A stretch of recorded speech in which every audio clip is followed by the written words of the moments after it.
The following is a presentation of iRacing.com motorsport simulations on LSRTV, the voice of sim racing.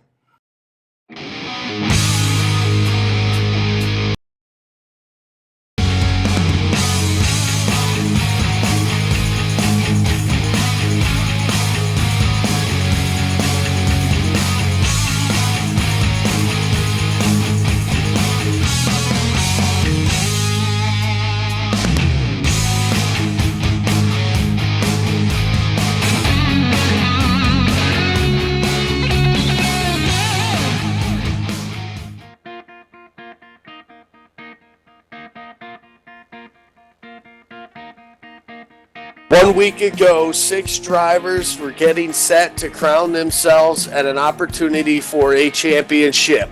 Last week, Josh Ball picked up the win in the first round of the Talladega Super Round, and he picks up the win and puts himself safely into the championship round that'll happen next week. 5 more drivers battling for one position, one win, and one opportunity to get in on points as well. 6 drivers, it's down to 5, and only 3 can make it into the next final round. It's up for grabs, 2 spots. It's next, right here on LSRTV. It's the Super Speedway Series Cup Series on iRacing Live. Did you know that Lion's sense of vision is so powerful, it actually enables nearby creatures to see better? Here we see lions assisting the offspring of others, while their parents are elsewhere in the wild. Brilliant, isn't it? Making the wild kingdom look much better indeed. Do good, be a lion.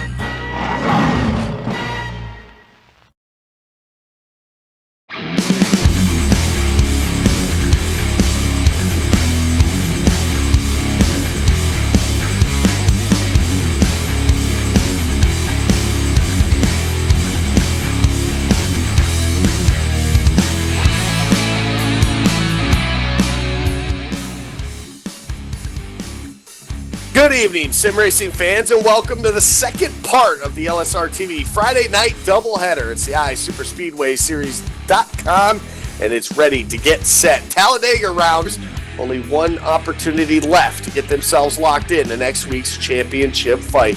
Last week, 6 drivers came into the round number 2 and looked for their opportunity to get the win. Josh Ball came out on top, got the win, and has no pressure at all here tonight. He is locked in for the series final race, the championship round, in just 1 week's time. 5 more drivers have that opportunity as well tonight to pick up a win here at Talladega, but it's a unique style tonight, the cumulative format, the first time we've seen that this season for the Super Speedway Series. 3 25-lap races are going to be set. No cautions at all. They're going to go by pretty quick, but there's a couple little key items that go on to these races as well. You finish in the top 10 in any of these races, you cannot qualify in the next following race. So there's a lot that goes into this. The driver that comes out with the most points accumulated for the 3 races will end up being our championship here tonight. We're getting set to get that underway. Qualifying now for tonight's national anthem. Oh, say, can you see by the dawn's early light what so proudly we hailed at the twilight's last gleaming, whose broad stripes and bright stars through the perilous fight o'er the ramparts we watched were so gallantly streaming, and the rocket's red glare, the bombs bursting in air, gave proof through the night that our flag was still there. Oh, say does that star-spangled banner yet wave o'er the land of the free and the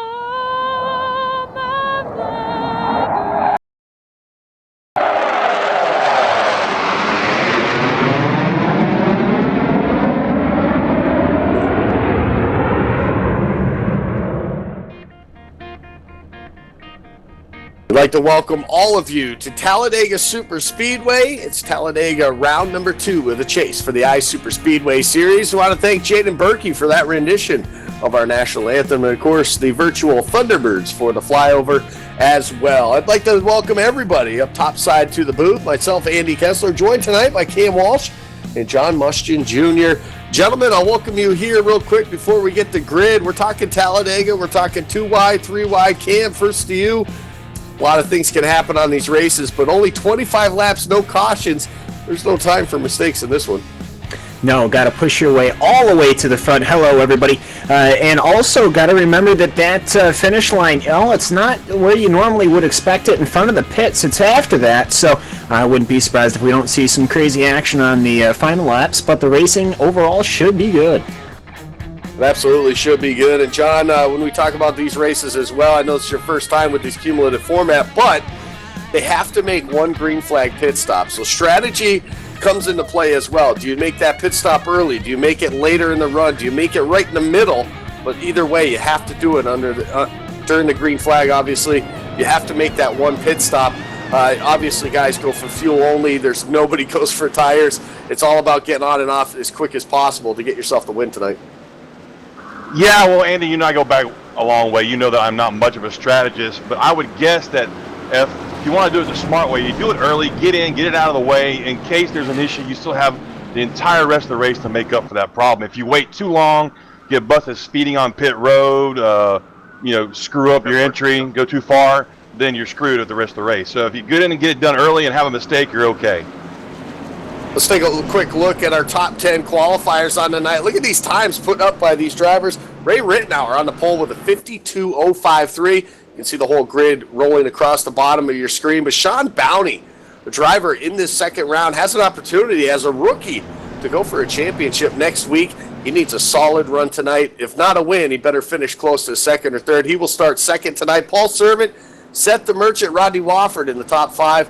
Here in this one, Kelly Dahl, Mark Jorgensen Jr., Dana Osborne, Corey Hendry, and Kyle Manger will round out your top 10 qualifiers here on the night. We're getting set to get this thing underway. Only 25 laps. It goes pretty quick without the caution flags, but we're set for a great one here tonight. Like I said, 5 drivers left with an opportunity to make their way into the final round of 3 that'll go for the championship in just 1 week's time. Josh Ball's locked in that 48 machine. Looking tonight to hopefully get himself an opportunity to either steal a win for some guys or even help a teammate like the 42 of Andrew Berger, who had a solid run last week as well, finishing second in that race. The points for him, he needs a solid run as well in order to get into the next round as well. Pace car, though, is off and down onto pit road, and we get set to get tonight underway. Green flag is in the air, and Ray Rittenauer will lead the field to the green flag, and a little further back, down at that 3, Brandon Chaburko. We know he likes to do 3 wide action. Well, he's going right off the start here to the outside, and the 99, Kyle Manger, actually going to jump up there, either going to block him or try to help him. Not sure exactly what the motive was there. They're still going to go 3 wide now off of turn 2. Well, yeah, for Josh Manger, I thought Ellie went outside maybe to move, but he just cycled his way back, perhaps trying to stay a little safe, but there's really no reason to be safe. It's not like that caution is going to save you, though. As the outside line starts to pick up momentum, well, they start to move their way through into corner number 3 for the first time. Everyone's still just about the same except for Manger. He moved back just a little bit. Yeah, I don't know if aggressive is going to be a good idea right off the bat, especially with a short lap count like we have tonight. I would watch for some of these guys, maybe just drop them back, play a little caution, let the aggressive guys get themselves messed up. Well, that's what it's all about, too. It's just you got to be fast, you got to be quick, you got to get to the front, but at the same time, you got to mind your P's and Q's. You don't want to get involved in an accident in these because you will not catch up without a caution flag. Ray Rittenauer, though, the bottom side, going to have the advantage, but not for long. Here comes the top side now with Sean Bowney leading the way. Seth the Merchant, who just won the truck race not too long ago, about a half an hour ago or so, got the big victory at Homestead Miami Speedway, and now looks here for another win in the iSuper Speedway Series. Sean Bowney, though, going to drop to the bottom, take advantage, lead that bottom side, perhaps lead a lap this time, but he's going to have something to say about it. That 32 is Seth the Merchant. He's got the run off turn 4. And out to Merchant into that number 32 Chevrolet. He's moving alongside on the outside. Kelly Dole following alongside. But you know what? As we finish out, heading on to lap number 3 here, the field seems to be quite settled here. Everyone seems to be relatively comfortable. They are running quite close to the apron. Hopefully nobody will nip it. I don't think anyone will. Obviously, these guys definitely know what they're doing here. But for the most part, though, everyone just seems to be sitting. There seems to be a single file line starting in the back. And ultimately, though, it's 2 wide, all the way from first, all the way down to 12. That's some 2 wide action. This is what we see week in and week out with these iSuper Speedway Series drivers. They do it on a weekly basis every Friday night. This is what we come to see, and they are the best of the best when it comes to sim racing on these restrictor plate races, and you can see the job they're doing right now. Like Cam just mentioned, it's double file all the way back through 12th right now. That bottom side not been able to really pull away just as of yet. Sean Bounty, he was there looking to lead some laps, but leading laps ain't going to help him right now. Except the Merchant been able to steal the last 2 of them. That outside lane, the bottom side and the top side, pretty much equal so far. They got about the same amount of help on either side, and I'm looking at one car that doesn't need a win to move on. The 48 of Josh Ball. How about that guy? Up from 12th all the way up there in this first group, up to about 5th or 6th right now. He's doing a great job early on. Yeah, he decided he wasn't going to play it safe at the start of this one. He just wanted to get up there and get in front as fast as he could, I guess. I'll be interested to see how these guys handle that trench down there in the trial. That's, in my experience, that's been a tough place to get through without getting crossed up a little bit. If you get too close to the bottom line, yeah, there's like I don't know if it's a dip, a trench, what you want to call it, but there's an area where it's low and it tosses your car into a spin if you're not too careful. Yeah, it gets pretty flat down there on that lane. That pretty much just opens up on the tri-oval, Cam. It's one of those kind of a weird thing where the lane's not there, then it's there, and then it closes back up too once you get to the start-finish line as well. So it does, or it can pose a tricky place for some of these drivers if they get a little bit loose down there on that flat apron-like lane that's down there on the tri-oval. It can make for some crazy action as well. But so far, like you said, Cam, it's been, we see the 51. Jason Altman's actually hitting the apron just a bit. They're going to go 3 wide now. The 27 of Daniel Holloway up the middle. The 99 of Manger going to go up to the top side now and hook up with the 3 of Brandon Chaburko, and that'll stay 3 wide for just a moment. We'll try to settle it down, but no help in the middle for the 27 at all. Yeah, he got hung out hard. Yes, he did. Well, they're still going through. They're actually packed 6 wide, looking through it up near the front of the field here as Ray Rittner, he'll go back to the front, but I'm not. I wasn't too surprised when they started getting hustling bin the back, but now 3 wide by 3 wide by almost 3 wide again, almost 9 cars all grumbled into one circle. And up front, we've got a pack of, what is it, 3 by 3 by 3?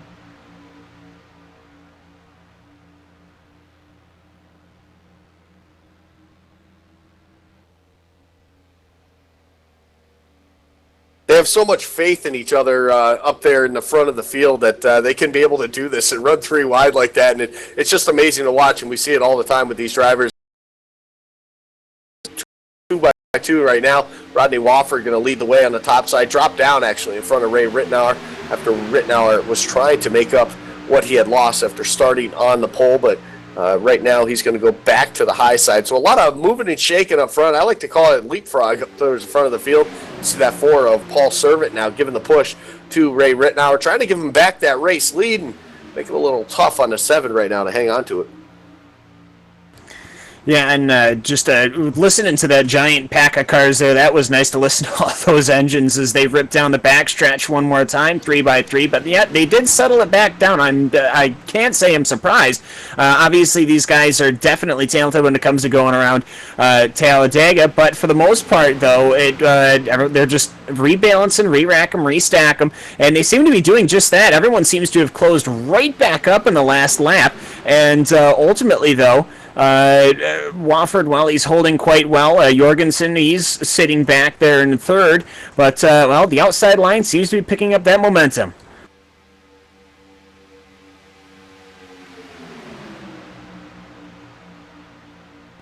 I'm having some technical difficulty. Go ahead for me. All right, so these guys, as John tries to fix his little issues going on right now, but we saw that top side, the momentum pick up on the back straightaway, and that's what it's all about with these drivers at these super speedways is they you got to get that momentum just right off of the corner for that guy pushing you in order to get that run on the top side. If they're not able to get up on your back bumper, it can take a couple of laps to get that momentum back up. You can see right now into turn number 1, a 34, Sean Bounty, able to push Paul Servant up almost clear of the 87 off of turn number 2. And if that 34 can get to him quick enough before they enter turn number 3, it looks like that 34 is going to be able to do that. It's going to be a drag race, though. It looks like the 87 Ray Rittenauer is going to hang on to that top spot for now on the bottom side.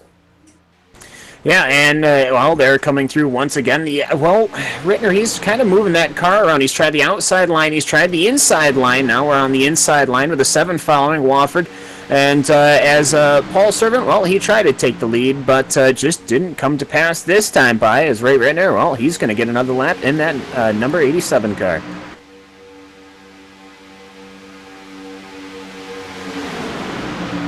Yeah, that's a great job on the bottom side by Ray Rittenauer to hang on to it. You can see a bunch of movement up through further back in the field there, the 12 actually of Corey Henry. Getting shuffled back, he was pushed actually out into the middle of the pack right there, and he'll lose a couple more positions. He'll put himself still in that lead pack. We got still about 18 to 20 cars here, still really close within a second of each other, doing a great job hanging on to it.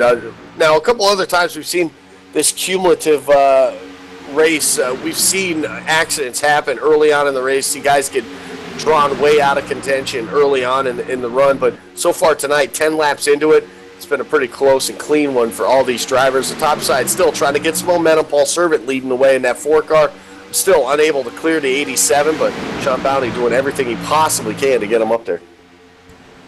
Yeah, and they're just working the whole of the ranks now. I'm surprised that they've been this patient now for how dramatic they got. All the way back to 17th position now they've managed to get this squared away 2 by 2. Everyone seems to be getting a little antsy, though. I keep seeing Josh Bell. He keeps, Josh Ball even. He keeps sneaking his nose in and around, and he's trying to maybe go outside, doesn't let him in now. He'll probably cycle back, though. Yeah, it looks like, he's got some help coming up from the 3 car, the 12 car behind him. He might be able to get something going here if he doesn't fall too far behind. I've been watching this 4 car, the guy that's up front right now, and he is, I don't know if he's just, anxious to get up front and stay there or what, but he's been throwing a couple of blocks, and I keep my eye on him. Yeah, Paul Servant's actually been very fast qualifying efforts as well, too, as we see the 71 of Christian Peterson going a lap down here in this one. The field's storming right by him. Really kind of a unlikely thing. They'll actually go 4 wide for just a moment here before they enter turn number 3, but able to squeeze right by and right through, and the 71 going to go unscathed in that one. Try to hook up with the draft. Of course, he won't be able to get a lucky dog. No cautions here on this one. We're just about halfway through this first event here, the first of 3 of the 25-lap feature races that we will have on the night. Of course, the driver accumulating the most points in the 3 races will be crowned your winner on the evening for the overall win. And right now, the 4 of Paul Servant doing a great job, showing a lot of speed over the past month or so, I would say at least. There was one night, I think it was a cumulative races, where he picked up all 3 poles for those races, just unable to get the finishes to get the win on the end of the night. So definitely a lot of speed in that Oreo machine over the last month or 2 of the season, and we see that right now here leading that bottom side. Yes, and so very close to him is that number 88 of Mark Jorgensen. Ultimately, though, I think they might have nipped each other coming off the tri-oval there. And, right now, Jorgensen, who was able to catch it, as a couple of cars are pouring into pit lane. Yeah, the pit's going to be really exciting here for the next few minutes.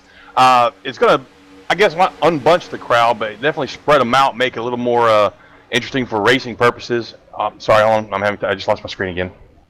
Yeah, it's definitely a unbelievable thing. Pit road, you see a couple of drivers actually go out into the grass. 34, Sean Bounty, one of those drivers, looking for a win here tonight, looking for an opportunity to run for a championship next week. But unfortunately for him, unsafe pit road entry, that's going to leave him on pit road for a penalty as well. So that's going to definitely knock the 34 out of contention for the time being, at least for this first race.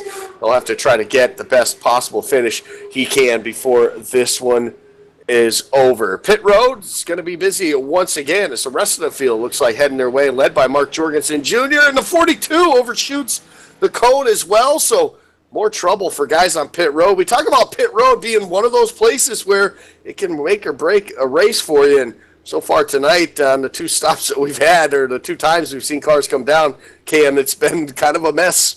Well, I wasn't necessarily expecting to see the lawn mowing service out today, but I stand corrected. Well, the first 3 was Ray Rittner, Sean Bounty, and Daniel Holloway, who all managed to mow a little bit of grass, and it just seems to be a occurring thing. Now it's just a matter, though, well, you've made the mistake, you'll come in, you'll have to serve your time, but we'll see where everyone starts to come out here as we're working on lap 15 here of 25. A couple more cars just exiting pit lane. We'll see who can rack them, stack them quick, and get the draft going. And hopefully we'll see some pack action grouping up once again. But those pit stops so very important. Yes, they are. And when, it's like I said at the top of the show, when you make that mistake, you'd rather it happen earlier in the run or in the race. That way, as it gets towards the end, you'll have time to make up for that mistake. I'm sure these guys will be able to recover. But up front, we've got the 32, the 94, and the 3 fighting for what appears to be the lead coming out of the pits. And it looks like the 32 just got hung up by himself there. Yeah, it did. No help at all. The 4 of Paul Servant and the 8 of Dana Osborne now making their move. They pitted a lap earlier than that, so you can see how quickly they can get back up and battle for this race lead. They've caught up to them. They've got up to the same speed now. Now they're going to race side by side to what would be your race lead right now. It looks like every car has come down pit road. A couple of drivers with the problems on pit road. Mark Jorgensen Jr. has pulled it behind the wall. His penalty took him out of this. He decided, well, that was it. I'm not going for a championship, so I'll pull it behind the wall. It's not very fun to run around this place at about 180 miles by yourself. Probably have the most experience in doing that, unfortunately. Oval driving is Frank Bucciala. He managed to come away with it with Kurbiko, and Servant, he's managed to come right onto it. And these 3 front guys, I mean, through the pit cycle, they've really managed to make it, and it's good to see DeMerchant here. They're starting to get very, very close there, as I hear quite a couple of cars lifting as they go through corner number 2. Yeah, and it looks like the 4 and the 8 are trying to work that outside lane. They've got some help from the 51 of Josh Ball. It's going to be interesting coming down these last few laps because you're right. They're starting to get antsy, starting to get aggressive, wanting to get to that front, wanting to get that win. What it's all about, getting the W's, getting the wins, getting the most possible points that you can possibly get for these races in order to be the champion, or be the winner, I should say, at the end of it when it's all said and done. Lap number 17 going to be complete this time by Frank Busilia leads right now the bottom side. He will lead this lap as well as Brandon Chaburko leads the outside lane. Paul Servant in tow, the 8 of Dana Osborne as well. And then you see these other 4 cars come into the picture. One car still a lap down, the 71 of Christian Peterson. He's in that mix too, but he's brought that 89 of Matt Quick. He's brought the 92 of Casey Maloney and Josh Ball up into the picture as well. So it's definitely closed the gap quite a bit here. So it's been a lot of fun here, at least in the first race, to see these guys able to catch back up. It's 11 cars in that front group, 12 counting the lap down car of the 71, and you have to look a little further back. Ramon Evans, Kelly Dahl, Dan Harrington, and Rod Flagg, that 4-car group, they're about 3 seconds off of these guys right now, so they got some time to make up, and the unfortunate thing is they're running out of laps. Well, they are running out of laps. I saw a couple of times there, Jason Altons, he had a dip below that yellow line just to try and stop everybody from packing up. So everyone seems to be catching up with that speed, and, well, they're being smart and not just dumping it into the car in front of them, as we can still see that everybody going 2 by 2 by 2 as they go down the backstretch here. They're already topping 200 miles an hour just like that, but Chaburko, well, he's on the outside line. He seems to have the momentum through it, but obviously the inside line is sort of part of the tracks, and somebody goes up and into the wall. Yeah, that looked like a pretty hard hit. I see damage on the 4, on the 3. Oh, there goes another one. Wofford's in the wall also. Wow, this is a big one. Yeah, it all started with the 99. It looked like Manger maybe got into the 51 of Altman, sent him up the racetrack, and then off of turn number 4. Kind of an interesting place, but Rodney Wofford going to lose it right there. Again, no cautions in this race, so those guys are going to have to gather back up and get back out there. But it's going to shrink now, the field up front, to 9 cars now to have an opportunity to win this first race, and going to be coming down to 5 to go this next time by. Brandon Chaburko now currently leads the way. on the bottom side, right in front of Frank Busilia. You got Paul all by themselves, just 2 cars strong on the top side. It's not going to be enough to pull out a victory, though. No, absolutely not. They're actually probably going to cycle all the way back. There's not enough traffic to actually make that outside line work unless you get some people to commit, and I don't think anyone's going to commit until after they have already gone past and we start getting to those final laps. We're on lap number 20 right now of 25 as Chaburko, he still seems to be leading over Busilia as well as DeMerchant looking on with Manger, but Manger.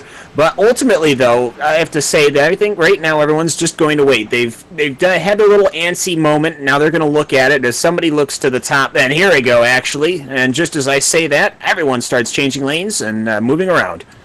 Yeah, but Chaburko saw that coming and jumped up to block that outside lane, which is a smart move, but it's scary also. It gives the 94 a chance to come down low with help from the 89. So I think Chaburko is in some trouble here. Yeah, he went up to the top side, actually, to block that movement of those guys and open up the bottom side for Frank Busilia to take back over the race lead. How about the 89 of Matt Quick from 27th? This time across the line, he's going to be scored in the 2nd spot. So how about that drive by the 89 so far here in this first opening race here? Lap 22 going up on the board. So we'll have just 4 laps left to go for these drivers. They're trying to sort it out. They're trying to figure out which lane's going to be the lane to get it done. They're running out of time. The laps are closing in on this first heat race. The first of 3 of the 25-lap races here scheduled for tonight. And so far, so good. Right now, the 94 Frank Busilia looking good. Now, Chaburko, he almost for a moment there, he was able to catch up alongside the backstretch, even though he only has DeMerchant behind him. So I don't necessarily with the assist as Josh Ball, he's the low ball on the inside line, but as they cross the start-finish line one more time to get to lap number 23, well, I have to say, Chaburko, he is doing everything he can to keep. Not sure how long that's going to work, but you can say it's definitely a brave effort to say the very least. Oh, absolutely. Chaburko was doing everything he can, and it's amazing that he was able to power out in front of the 94, and they're taking it 3 wide. They're getting crazy up front now. It's going to be interesting. Yeah, getting crazy is the word of the day right now. The 32 set to Merchant. Not sure if he got a little loose there or what was going on, but went up to the high side. We came back down, though, right behind the 3, though, but that killed the momentum of the top side. That's going to leave the 94, Frank Busilia, Matt Quick now to lead the way as they come to the start-finish line. We'll get 2 to go this time. Just 2 laps left to go. 5 miles in this first of 3 races here. Brandon Chaburko now left by himself. But he is the one guy that we've been able to see week after week, even by himself. He can use that side draft and really at least maintain a spot. Josh Ball set to Merchant. They're going to go to the high side, though, and try to get it moving here with only a lap and a half to go. Yeah, I don't really know if Busilia is going to throw the block. He's not going to, so put Chaburko back up front. And also looking at Casey Malone, he's the 3rd car on the bottom line, the number 92 car.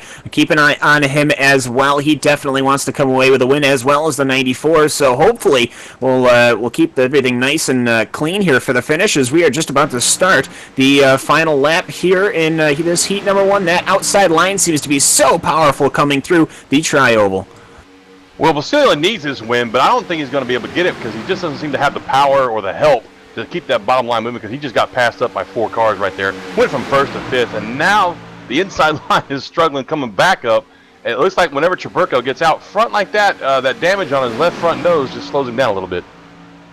That just might do it. Half a lap now from the finish of heat race number 1. Josh Ball now to the point on the bottom side. He's got the help of Frank Busilia, the 89, and Matt Quick as they make their way around some lap traffic. That's the 34, Sean Bowney. One of those drivers in the chase that needs a win tonight, so he's out there in 21st place right now just trying to get every single point he can after the penalty on pit road has cost him. Coming to the white flag, though, it's going to get pretty crazy. Here comes Frank Busilia looking to the outside. Matt Quick with a run to the inside, but Josh Ball is going to win heat race number 1. Oh, wow. Wofford came up in front of everybody. Well, at least it was after the checkered flag. Yeah, I was going to say, at least everybody had finished by then. That was absolutely phenomenal right there. What a great job, the 48, Josh Ball, getting the victory here in heat race number 1. Of course, that isn't the win for the night. He's still got to do it 2 more times, and we got to remind you, too, the top 10 finishers in this race, including Matt Quick, Frank Busilia, Casey Malone, Seth DeMerchant, Brandon Cheburko, Dana Osborne, Kyle Manger, Paul Servant, and Ramon Evans. Those drivers, those top 10 finishers in this race cannot qualify for race number 2. So these guys got a lot of work to do. And for some of these guys, like Sean Bounty, we had just mentioned, guys who needed a solid night, all 3 races, to give them an opportunity to race for the championship next week. They're going to have to get it done and get it done in a big way coming up in race number 2. We'll get set for race number 2 in just a moment, but first let's see if we can not catch up with our heat race winner number 1, and that was the driver of the 48 of Josh Ball. Josh, you come into tonight not needing to do perfectly, but you end up coming out of here round number 1 with the win. Yeah, I mean, I'm just out there having fun, and wow, that was fun. That's basically. Yeah. I was going to say, how about coming across the start-finish line there, knowing, all right, well, I don't have to move because the race is over. Well, I saw Matt and Frank getting into it, and then Matt had a huge run. I'm like, all right, I got to block the bottom. And then he hit me so hard that I about spun out to the inside. And I saw Rodney up in front of us just riding the bottom. I'm like, oh, God. I was just like, stay straight. Hopefully I don't, crash into him before the finish line. But I don't know. Tonight it's been pretty fun. We had a lot of 2 and 3 wide action already. It's kind of just out there, trying, not really stressing about it. It's basically the best thing about it. And we're just having a lot of fun out there. I guess that's the key to victory. Maybe you can follow that the rest of the way tonight, and maybe into next week's championship race as well, too. But congratulations again, Josh, on taking heat race number 1, and we'll look forward to seeing you not qualify in the next round and have to come through the back. Oh, yeah, it'll be fun.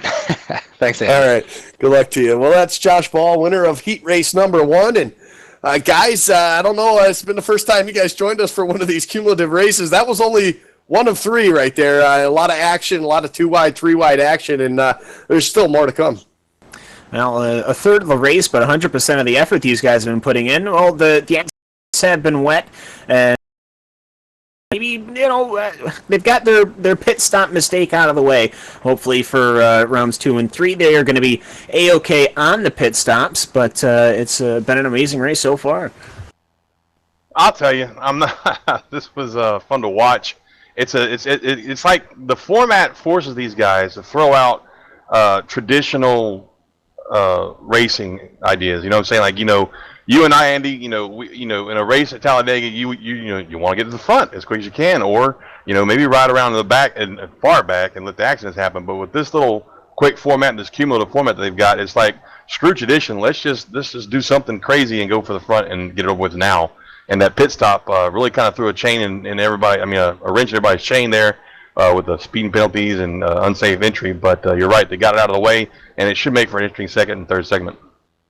Well, it absolutely should, and it's coming right up here on LSRTV, the voice of sim racing, and we hope you all stick around for that. We'll be back in just a moment for round number 2 of the cumulative races here at Talladega Superspeedway. It's the iSuperspeedway series right here on LSRTV, the voice of sim racing.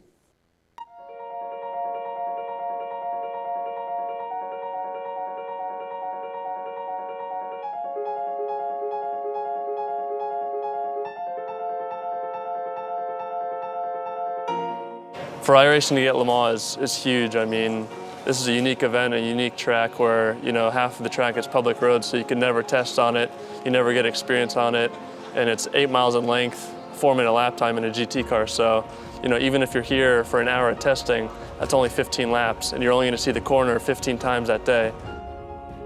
The first section going through the Dunlop area is pretty unique. It's got elevation change and off camber. Then you go down Mulsanne into the chicanes, and the straights are unbelievably long. It's a tricky track, and every year I've come here, this being my 4th year, you learn something new every time. We've wanted to add Le Mans to iRacing for a long time, and we've really been working hard towards it for the last 5 years. But really, things only came together in the last week leading up to this race, so it was a real scramble to put everything together. The majority of Le Mans is public roads. So when they're preparing for the 24-hour race, it's really the only time that we can visit to laser scan and photograph the track so that we can recreate it in iRacing.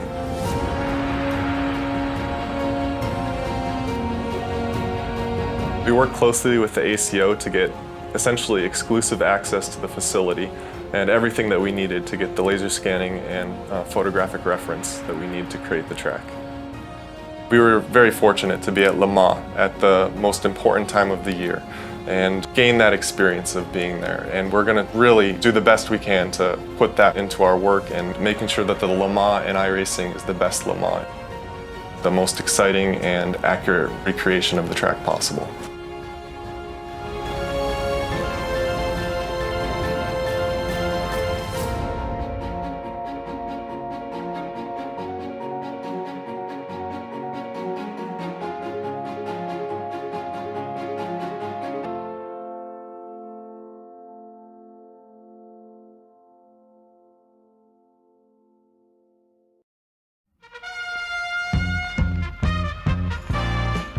While lions are notorious for their voracious appetites, they spend a great deal of time feeding other creatures.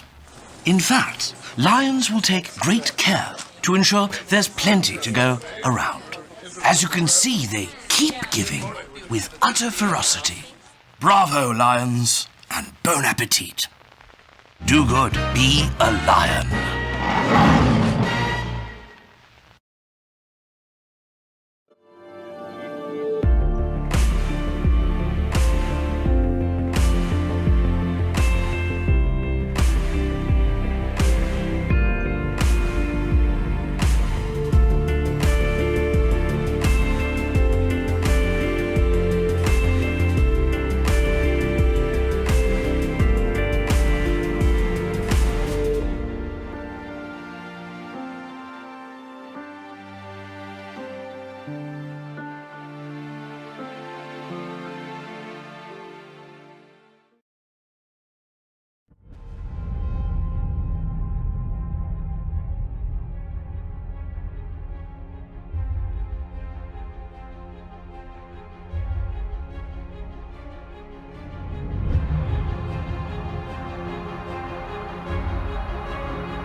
Did you know that lions' sense of vision is so powerful, it actually enables nearby creatures to see better? Here we see lions assisting the offspring of others, while their parents are elsewhere in the wild. Brilliant, isn't it? Making the wild kingdom look much better indeed.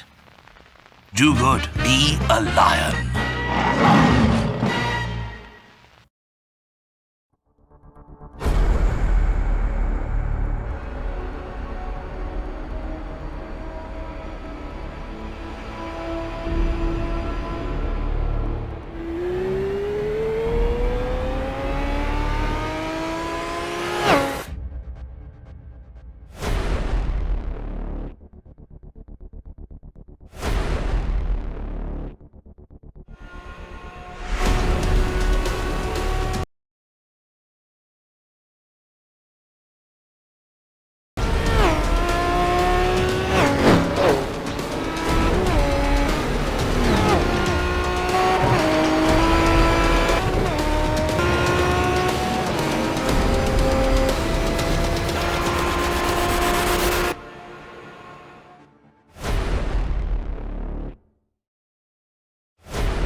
about.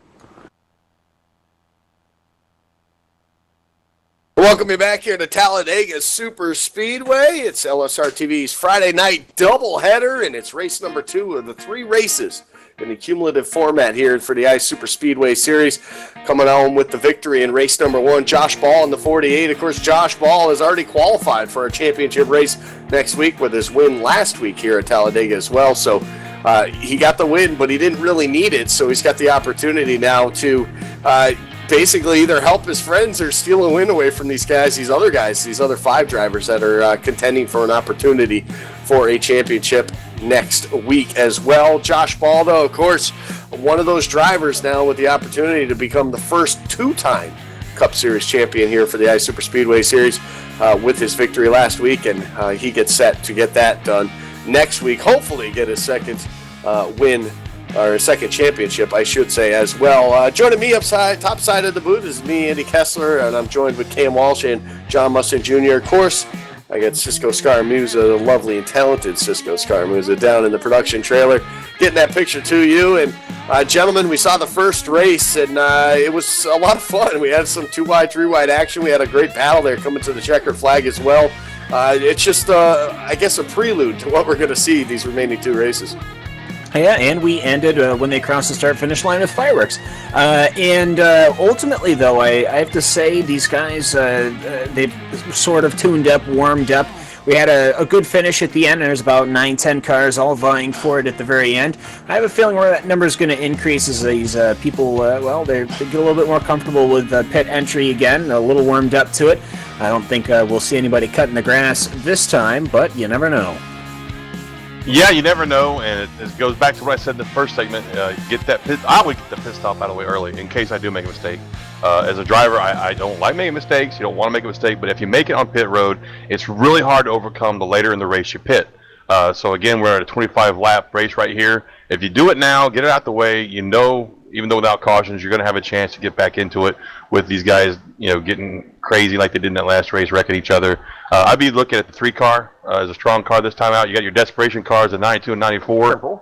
It's going to be fun to watch, but yeah, that pit road, you got a lot of confidence in the Cam. I don't. Pit road here is a monster, and these guys had a problem with the first race also. Yeah, that they did. Let's take a look at the Ice Super Chase grid so far. Of course, we're into the second round right now, the Talladega round we call it. We had the Daytona round 3 races.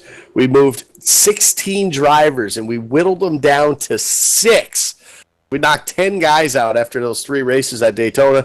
We come to the Talladega round. Of course, last week, Josh Ball picking up the win. He's already secured his spot in the championship round next week. Casey Malone, Andrew Berger, Sean Bounty, Frank Busilia, and Christian Peterson all have the opportunity here tonight to come out with the victory, to put themselves in there along with Josh Ball. And if neither one of those guys get the victory, then you're going to have 2 guys going to get in on points. So every single point matters. That's why we saw guys like Sean Bounty with the trouble he had getting on pit road. He stayed out there, tried to get every possible position he could. He finished 22nd in that first opening race. Looking for more here tonight. He actually qualified right now, currently shown at the top of the grid. He's going to be starting in that second position. So for Sean Bounty, he needs to stay there, needs to possibly pick up a win, get some maximum points for him here in the second round. So guys, this is it's getting amped up. This is where the point where the contenders come out, and who's going to have an opportunity to win in the second race. Obviously, the standings, the way they sit after race number 1 is the way they finished. So it's basically still anyone's game. This race number 2, this is the pivotal one. Well, it certainly is. I have a feeling with those cars that the top 10 obviously can't qualify, so they're going to have to push their way through the grid. And I'd want to keep an eye on Brandon Chiburko. He was very, very aggressive, I would say. Not criminally aggressive or anything like that. It put on a very good show. But I wouldn't be surprised to see the blood pressure going up when Chiburko is trying to make his way through the field. He, I'm sure, is going to want to get right back up to the front into the fight. Yeah, absolutely, Cam. Chiburko was one to watch. I was just really impressed with his drafting capability. Andy brought it up when we were at break. This guy knows how to run the draft, how to side draft, when to push it up high and go high, when to come down low and block. And he was doing all of that with damage that last race and was running pretty well up front. His problem was with the nose damage. Once he got out front, the aerodynamics let him down a little bit and slowed him down. So he'll be fun to watch, but I'd also keep my eyes on Wofford. All right, well, it's that time. The field done qualifying. We get set to get this race number 2 underway. Let's take a look at the LSRTV starting lineup. Ray Rittenauer, for the second time in a row, he will start on the pole position here in race number 2 with a 52.021. Good enough for the top spot. Sean Bowney on the outside of the front row, is right where he started in the first race as well, a 52.042 for that driver. Rodney Wofford will start in the third position. Fourth goes to Corey Henry, and Mark Jorgensen Jr. in that 88 will round out your top 5. Well, Rod Flagg in that very yellow Cheerios 26 car will be starting in 6th. Andrew Berger in 7th. Christian Pedersen, well, he had a lap last race. This time, though, we'll see what he can do as he will start in 8th. Kelly Dahl in 9th, and Jason Altmans, he will start in 10th. And Tanner Mann in the Car Quest number 5 comes in 11th there. Glenn Hedrick in the 21 car is 12th. Daniel Holloway in the 27 starts 13th. Greg Hooks in the 15 starts 14th. And Dan Harrington, sorry, I skipped one there. Dan Harrington's in 15th, and Larry Camp is in 16th. 17th on the grid will be Dwayne Cooper in the 00, last car to take the qualifying effort, because the remaining of these drivers were the top 10 finishers in race number 1. Casey Malone will start 18th, 19th to set the Merchant. Kyle May going to start in 21st, Matt Quick in 22nd, Luciana in 23rd, Raymond Evans in 24th, and Paul Servan in 25th. And rounding out the field, coming up dead end Charlie, there is Josh Ball in the 48 Lowe's Chevrolet, and Dana Osborne in the number 8 Tax Slayer Chevrolet. Should be a good show watching these guys that finished up front last round work their way up to the front this round.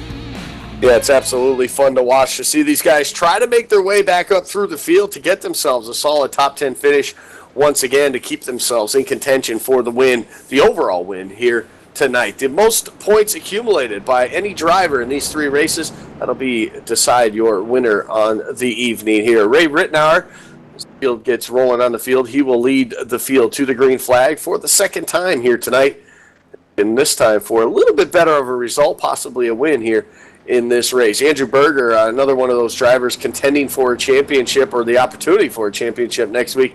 He will start back there in the row number 4 with Christian Peterson. Peterson, again, finished 1 lap down at 21st in that first race. He is looking for a big night here, right here. Race number 2 for him has to basically be a win if he wants an opportunity to win this, or even have an opportunity to win the championship next week as well. So a bunch of guys needing a great race, and then a bunch of guys towards the back that had a great race that need to somehow work their way up through the field. They got a lot of work to do and a lot of cars to pass. Well, absolutely, as they're coming through right now, I believe they're going down 3, almost to the start-finish line. But, yeah, we'll definitely have to keep an eye on the 92 and the 94. Both finished in the top 10. Should be exciting. Yeah, they should be. I'm still going to keep my eye on that 3 car, man. That guy was really impressive last round. But what's really good is he's got the 89 of Matt Quick out there. And I just got to say that I like Matt. The kind of personality it takes to run that paint scheme and that sponsor in this race is a kind of guy I want to share a beer with. Yeah, there you go. The Squatty Potty entry right there in the 89 for Matt Quick as the pace car heads to pit road. We get set to get race number 2 underway. Again, 25 laps, no cautions, no opportunity for these drivers to catch back up. You got to stay in it, and you got to stay on it all the time. Green flag, though, it's back in the air, and we're back underway here at Talladega. It's race number 2. Ray Rittenauer with a slight advantage now as they go into turn number 1, but it looks like all the field, a pretty good jump by all the drivers, and we'll stay stacked up 2 by 2 all the way throughout the field. Brandon Chaburko started on the bottom side, had to go now to the top side. We'll look for him to probably push the envelope and be the first one to go 2 wide here. So we got a battle for the lead now down the back straightaway. Rodney Wofford going to poke his head out onto the top lane now and get the push from Sean Bowney, and that'll clear him now for the race lead. Yeah, Rittner, he was absolutely left in the dust. He had to go all the way back to 5th position. Mark Jorgensen helping him as Wofford will get the lead right now in that number 7 car. But on the outside line seems to, when there is more cars, get more power off of the corners as they will go through the tri-oval for the first time, well, for the second time for the first time. But everyone across the start-finish line 2 wide all the way back to your top 12. Yeah, Wofford, I think, has got something to prove. He had a poor finish that last round. He's getting a good fight down there. He's got a good push from the 87. Sean Bounding to 34 on the outside is trying to get something going with that 12 car, but I don't think 12 is really interested in pushing at the moment. As I say that, he gets right up to the back bumper, and it looks like he's going to try and make a move coming down to 3 into 4.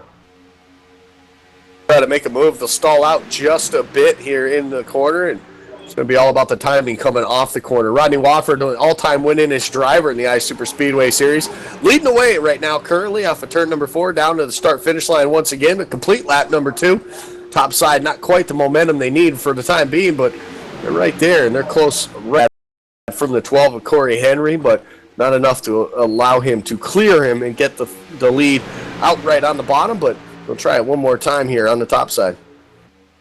Well, I think everyone's just trying to build up a little bit of patience here, but I do see a couple of people back, probably in 8th and 9th position, Kelly Dahl, Christian Peterson, trying to possibly squeeze out that. I think they're just trying to bleed off their speed, but ultimately, though, between Wofford and Reitner, they're able to start pulling away, I think, from that outside line in the corners, so it does give them an opportunity to possibly come across the nose of Sean Boundy and stow the energy of that for now, but it's starting to get to that point where they're crossing the start-finish line, and you're seeing more front bumpers in the mirror than you would normally the lap before. I don't necessarily know who's going to try to move up to the front, other than, of course, the cars that weren't able to qualify, but right now it seems everyone seems a little comfy, as Danny Holloway, he will go to below the yellow line, but for the most part, though, he's just trying to stay calm. And as you say that, Sherburko takes it outside the 3 wide, but he didn't get any help at all. I was watching for the last couple laps. He thought about taking Malone in the 27 car and Malone in the 92 there, 3 wide. Oh, we got 3 wide up front now, too. Somebody just got hung out to dry up there. Got 87 on Ray Rittenauer. Oh, we got trouble. The 71 getting this is going to get ugly. It's going to get ugly here, but no, the 27 now. No, it does. Matt Quick in the 89 involved in that one. A whole bunch of cars there in the back, just getting jumbled up here. Looks like the 82 of Harrington involved as well. He'll finally get spun out and put down in a wall, but this is exactly what we talked about in that first race. We didn't see this, the big one here, with no caution, being able to allow these guys to get caught back up. This is big trouble for those guys that were involved in that one. A couple of those guys, Frank Busilia, one of those drivers that had a solid run in that first way off the pace, and still with a pit stop to do. The 71, Christian Peterson, as well involved a little bit. He's fallen off the pace just a bit, so that's really going to here right now, and it looks right now across the start finish line. We'll see here, but that front group is definitely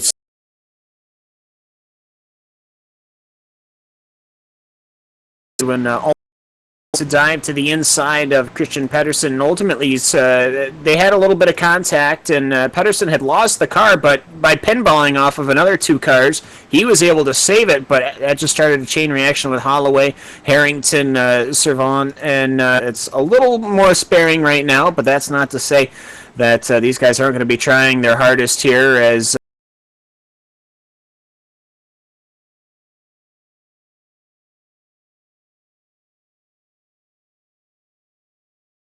everyone else tries to catch up, try to get them cars in a straight line, see if they can't chase that front pack down, and I think they might just be able to with the racing they're doing up front. Yeah, the 42's got a good strong push on the outside from the, it looks like the 88 car and the Exalted car there. They're passing up Wofford. I'd like to see if he's going to leave him out or if he's going to try and bring the 88 with him. I bet he leaves him down low. I bet he ducks down low and leaves him out dry. Well, the 88 and the 42 teammates right now, so maybe a possibility they might stay up there on the high side to help each other out. But for the time being, Andrew Berger was able to clear that 7, not going to come down and take over that spot. He'll stay on the high side now and get the help from his teammate Mark Jorgensen Jr. now to give him the push, try to keep him up to the field, try to give him the all-important win. He is one of those drivers trying to vie for one of 3 spots here. Place finished last week had put him pretty solidly points-wise up towards the front of the field, but he still needs here. And I believe, I'm trying to see, Andrew Berger finished 17th in that first race, so not exactly what he wanted to have in the first race. So he's looking for big points here tonight. And right now, holding pretty strong out in the top side with the 88 and 34 pushing. Well, absolutely, and right now, obviously, the best way to recover is to come away with a win. So that 42 car is definitely working on it. As Wofford, though, well, he's had the inside line and he has kept it. He's kept it very well. Ultimately, laps about to be 9 laps here at, of course, Talladega. But that outside line, he keeps trying to get the power to cut across, and I'm not necessarily sure, though, if anyone's ready just yet to start giving up their lines. I think they started doing that a couple laps ago, and, well, we saw what happened there. Yes, absolutely. That incident took out a bunch of good cars, but up front, the 42 car of Andrew Berger is trying his hardest to get what he needs as a win. The 88, his teammates pushing him. I think what they need to do is time this perfectly. If the 88 hits him just right, come out at 4, and pushes him down the tribal fast enough and hard enough, he'll get that win at the end of this race. That's one thing you got to keep in mind. It's all about timing. When you want to pass somebody outside here, it's not so much power, but it's timing on where you get your push at and who's pushing you. It is all about timing. It's all about that pit stop that we're going to see, too, probably in the next 5 minutes. Whoa! 42. Get a hold of it. A little help there. 4 wide, though, for the position up front. Talk about Kelly Dahl not giving an inch right there. And, Sean Bounty right there with a 32, able to hang on to it. Hopefully they can get back in the draft. My goodness. What a save by those drivers right there. Kelly Dahl not lifting an inch right there after contact between the 88 and the 42. They're able to settle it out for the time being, but a couple drivers going to lose this front lead pack right now. The 32 is Seth the Merchant, Sean Bounty in the 34. Going to try to catch up right now to Brandon Chaburko and Greg Hooks and Casey Malone right now, as those guys try to make their way around him. A 3-car train right now, but the 34, the 32, they should be able to hook up with that group and possibly get themselves back up here in contention for this one, but right now, only 8 cars up in this front group, and there's some more contact between that front group right now. I don't know if the cars are just getting loose or what's going on out there, but I'm seeing a lot more contact than what we did in race number 1. Yeah, well, people are getting a little more comfortable. Perhaps they're getting a little more okay with taking the risks. But boy, I got to say, I don't get exposed to these sorts of things as Kelly Dahl and Glenn Hedrick, they possibly look to the inside. They close up real quick, though, as they have to go around lap traffic, already leaning possibly into the inside. Nope, they're not going to do it.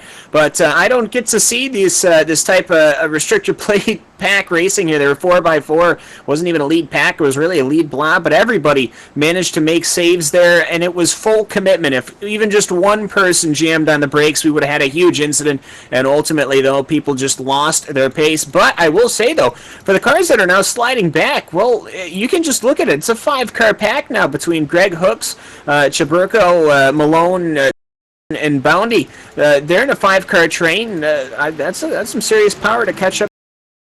At least I know Chaburko's got no damage at all. The thing is, the 42 suffered a lot of damage in that. The 88 got damaged. The 32, 34, they've all got some pretty, bad aerodynamic damage. And the 3-car, who we know is strong from last round, he's a clean car right now. So look for him to use the advantage of this draft, even though he's got some damaged cars around him, to try and pull himself up to that lead pack. And if he succeeds at that, I look for him to be a strong horse at the end of this race. Absolutely. It looks like Andrew Berger going to be the first one down pit road. He's coming down right now. The problem is he's coming by himself. That is not what you want to do at the restrictor plate races, is come down the pit road by yourself, especially without a caution or an opportunity for a caution to allow you to catch back up to the field. So obviously that damage hurting that 42 enough that he lost that front pack, and he's going to have to come down pit road a little bit earlier with no help at all. So it's going to make it tough for him. There's probably going to be a few guys here in this front group that are going to come down now. It looks like the 13-21 have already called out their shot that they're going to come down pit road this time. So at least 2 more cars will head down pit road for their green flag pit stop here in this opening half of this race. And looks like a couple more are going to follow them. How about the whole group? The whole 7 cars now to the front. Look at the 21 of Glenn Hedrick passing everybody. I don't think he slowed down enough to get that one there. Probably a pit road speeding penalty, but I'll give you what? I'll tell you what, Cam. I'll give him an A for effort. An A for effort, indeed. We're getting the numbers from the line. 87 miles an hour, which is just slightly above the 60-mile-an-hour speed limit. But to say the very least, though, Jorgensen also kind of creeped across at 65. Not necessarily sure. Perhaps they were so blinded by the Marlboro car that they won't pay any heed. But two cars did go in the grass. Greg Hooks and Seth the Merchant. So my prediction, totally not true, but that's all right. We're doing better than we did last time. Yeah, sort of. I'll tell you who made up a lot of ground on that pit was the 3 car. I mean, he came in pretty hot, but he got it down under 60 before he came across the line. And look, now here he is up close to what will be the front pack once these green flag pit stops cycle through. Yeah, so the green flag pit stop still for a couple other drivers have to go on. Sean Bounty actually down pit road this time by himself again. So the 34 not having what he needs tonight to get himself into the next round of the championship, but do everything he possibly can to do it on pit road right now to get service to his car. He's down and away, and we'll see where he funnels out with everybody else. Here's the lead pack led by that 7 of Rodney Wofford. They come down through the tri-oval this time. Jason Altman's right there. Corey Henry. Rod Flagg, great run for him here in this race as well, too. These drivers trying to get back up to speed as you see them race by Sean Bounty now in that 34. So that's going to put that 34 quite a distance behind. Right now, the front pack, though, it's 4 cars strong, too, just a little bit behind us. The 3 of Brandon Chaburko and Casey Malone. And it won't be too long. I think you'll see these 2 cars join in the party up front. But for the time being, when things cycle back around this time by, we'll put the 7 back to the race lead. Now, as everyone just cycling through here, and just looking at the actual pit stops themselves, everyone just seemed to just about have the right times. Everyone just below sub 6 second stops, except for Kelly Dahl with a 7.6. But for the most part, there, everyone did have a good pit stop. So we should see this pack catch up real quick and gather it back up, and I'm sure we'll get right back to racing. And that is exactly what is happening. Is Wofford, well, he's holding off from Altman's right now. Henry following Flagg. Chaburko, well, he's right back up there.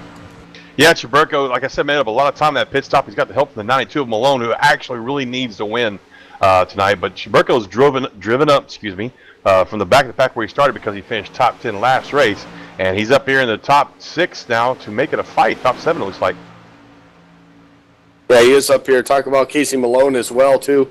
In that 92 machine, started back in 18th because he couldn't qualify in this race as well. So the 92 of Malone, one of those guys still fighting for one of the 2 spots that are available for that championship fight next week as well. So a good job by him in race number 2, a top 10 finish in the first one, and he's made himself able to possibly get a top 5, even a win here in the second race. So possibly to pick up a win here tonight and get himself locked into that final race as well. Top side, though, the 51, Jason Altman's leads it.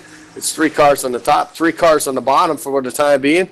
It's 6 cars battling it out right now, currently for the win, and this time by, we'll have 8 to go.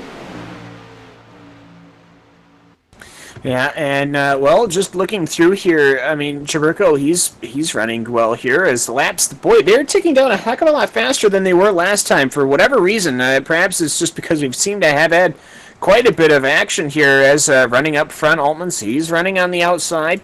They're going 2 by 2 as Chaburko. Well, he's working his way on it, as well as Henry as well. This front little group here, very well working. They seem to be at the very least. It's a little smaller than the last group that we had, this final group. But for the most part, though, I have to say a lot of fast cars here. We'll definitely see who is able to manage to make that their lines work with what passes they have. And now, it might not be what you have; it's who you know. Yeah, that's what it looks like. It looks like the 3 is going to try and push Jay Wright in the 51 up to the front, pass Wofford in the 7 car and 12 car there. But it's really weird how these guys just can't get the outside working. Normally at Talladega, you see that outside come in pretty quick with at least 3-4 cars working that outside, getting a good fast line going. But it's like they can't break away from that inside line. Even those 2 cars, the 7 and 12, they're holding their own down there on the inside. Yeah, they are holding their own right now for the time being, but now the 3 of Traburco finally able to get to the back bumper, the 51. That should be just enough to get that 51 to the lead. Not quite into turn number 3. It's going to stay up there just for another moment here. Probably a pretty decent run off of turn number 4 here will propel that 51 to the race lead. The question will be, can he clear him? Traburco wants that to happen here as they race their way to the start-finish line. Complete lap number 19, put 20 on the board. Only 6 laps left to go. Well, Altman's will have that lap as they're just running on lap number 5 right now. So Altman's ahead of Traburco, ahead of Wofford. Now these are pretty much the 3 fastest cars that we've had all day long. We'll have to see what Traburco can do on the outside. The outside seems to be his comfortable line. They're getting so very close right now, as I believe that is what the 3 has been doing all race long, to keep that car in contention. Though I have to say, without the numbers up on the top, he is going to be sliding to the back. Yeah, the 12 car, Corey Henry, was poking down low. It looked like he was going to try and make a move on Wofford, but he didn't. So the 3 car drops back behind him. So up front, we've got Jay Riot, we got Wofford, and we got Corey Henry in the 12 car. And we got about, 4 laps to go. This should be interesting.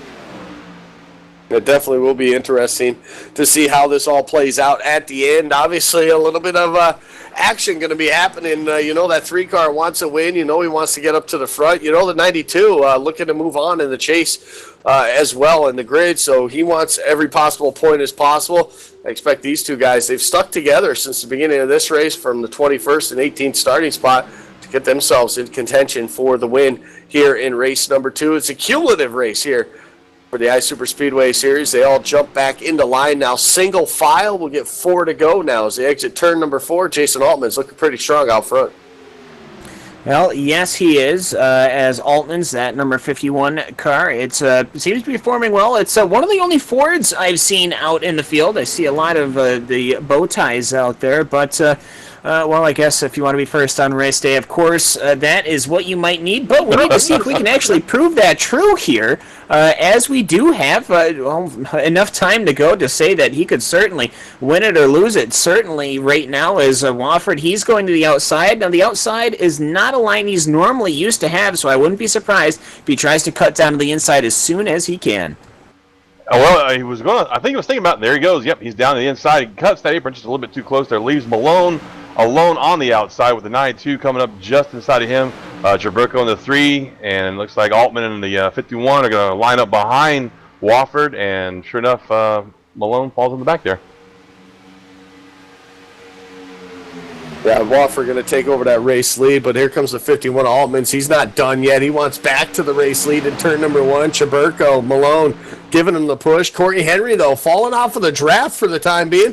Not sure if he can actually get back up to the 7 or not right now. The outside lane, though, 3 of them going to power by on the outside, take over the race lead. Jason Altman's back to the front. Here comes Traburco, 92 and Malone. They've been working really well together.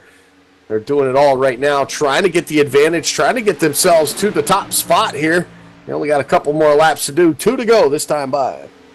Now, 2 to go, just about 6 miles or so, if my math's probably not correct at all, but we'll be close enough as Altman's, they're coming up to some lap traffic as Raymond Evans, he is just going to be well to the high side. No worries there as they start going through the tri-oval. But, Altman's, he's working his way through. Traburco, I'm interested to see what him and Casey Malone are going to be able to do here. Malone, well, he's certainly secured a take away the to see perhaps if he gets a little too greedy, might be a little last lap incident. I've been watching this, and it looks like Traburco keeps peeking outside to see if Malone's going to go with him, and Malone's not biting on it, and he's going to have help to pass on the outside. Here we come down to the final lap, and we got Wofford back up in it on the outside with the 3 car. It looks like he's going to push him past Altman in the 51. Oh, 3 wide now, going across the finish line. With the 12 cars back up in it, Casey Henry, this is going to be fun.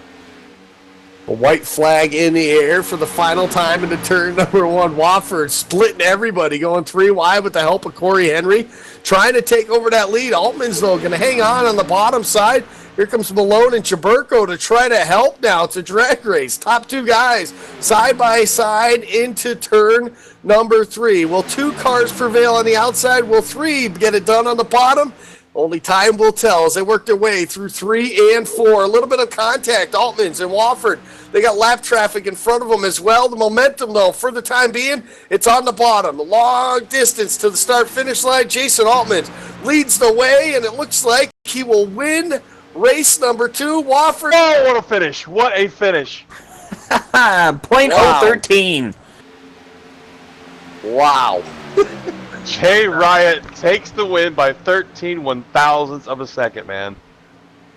Well, he absolutely. You got to give credit to Wofford. He definitely tried to do what he could do, but that was just a great win from Altman's. Well, I guess I was true. First on race day.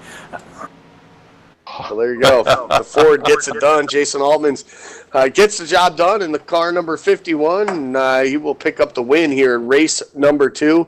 Definitely what he needed after the first race, finishing in 24th spot. Gives him still an opportunity as we take a look at the replay of the finish right there. What an absolute fantastic finish. And so far, we're 2 for 2 as far as the finishes go. And I'm sure coming up in race number 3, we'll have just the same. Jason Altman picks up the win. Rodney Wofford comes home second. Casey Malone third. Corey Henry fourth.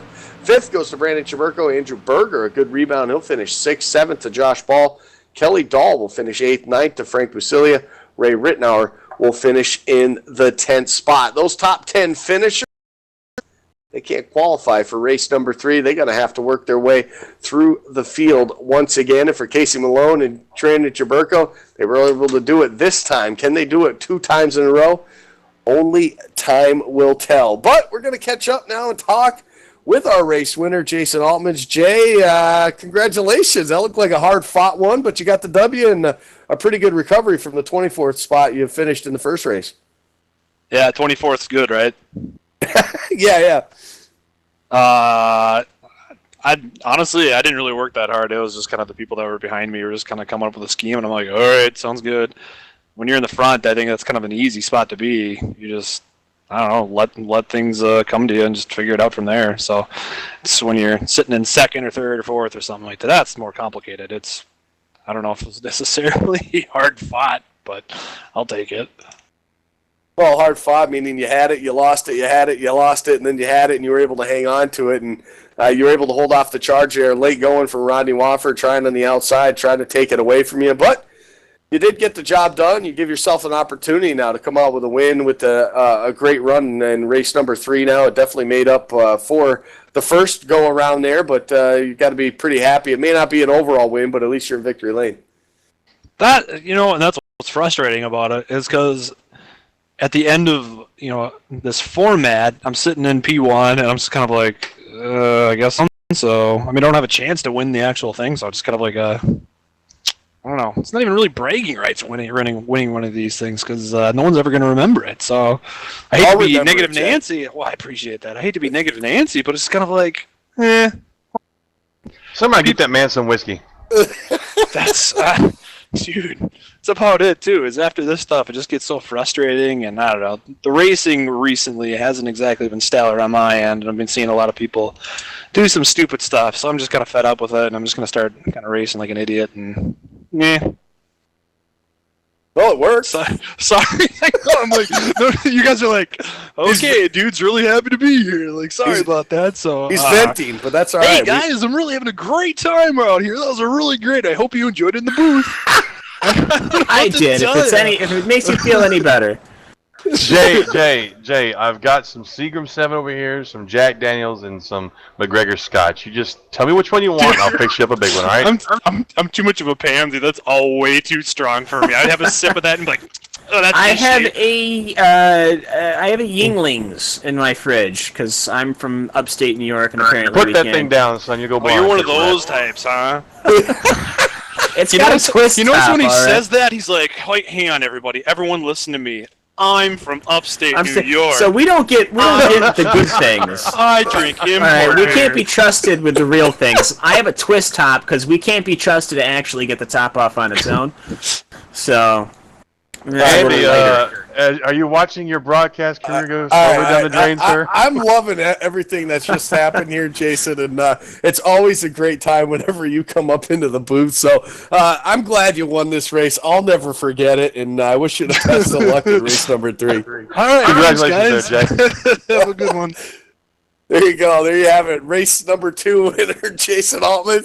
Although not very excited, I guess, to get there, but hey, what the heck? You got the I won, whatever. Yeah, he got the win for race number 2, and hopefully, who knows? You never know. Could have an Was that opportunity. Kyle Busch we just interviewed? Who was it? It almost seemed that way after he won Bristol, right?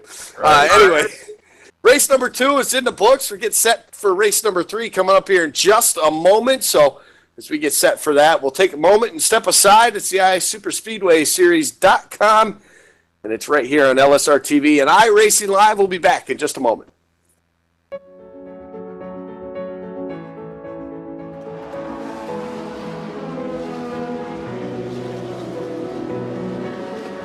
First time going to Le Mans, a lot of people were talking to me and they said it's something different, and I always had to get used to new racetracks, and I never had a problem. It was always quite easy to adapt, and so when I went to Le Mans, I thought that's just another racetrack. You know, what are they talking about? Going out there first time, it was really something very special, and I realized they are right, that's something different.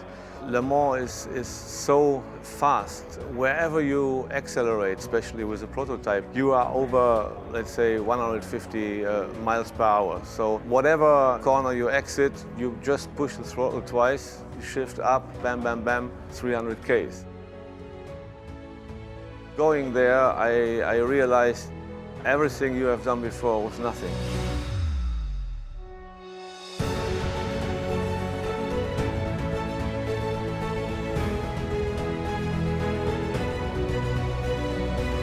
Le Mans was always our biggest event in the year, and with Audi we were quite successful, of course. We won Le Mans 5 times with Emmanuel Pirot, Tom Christensen and Marco Werner.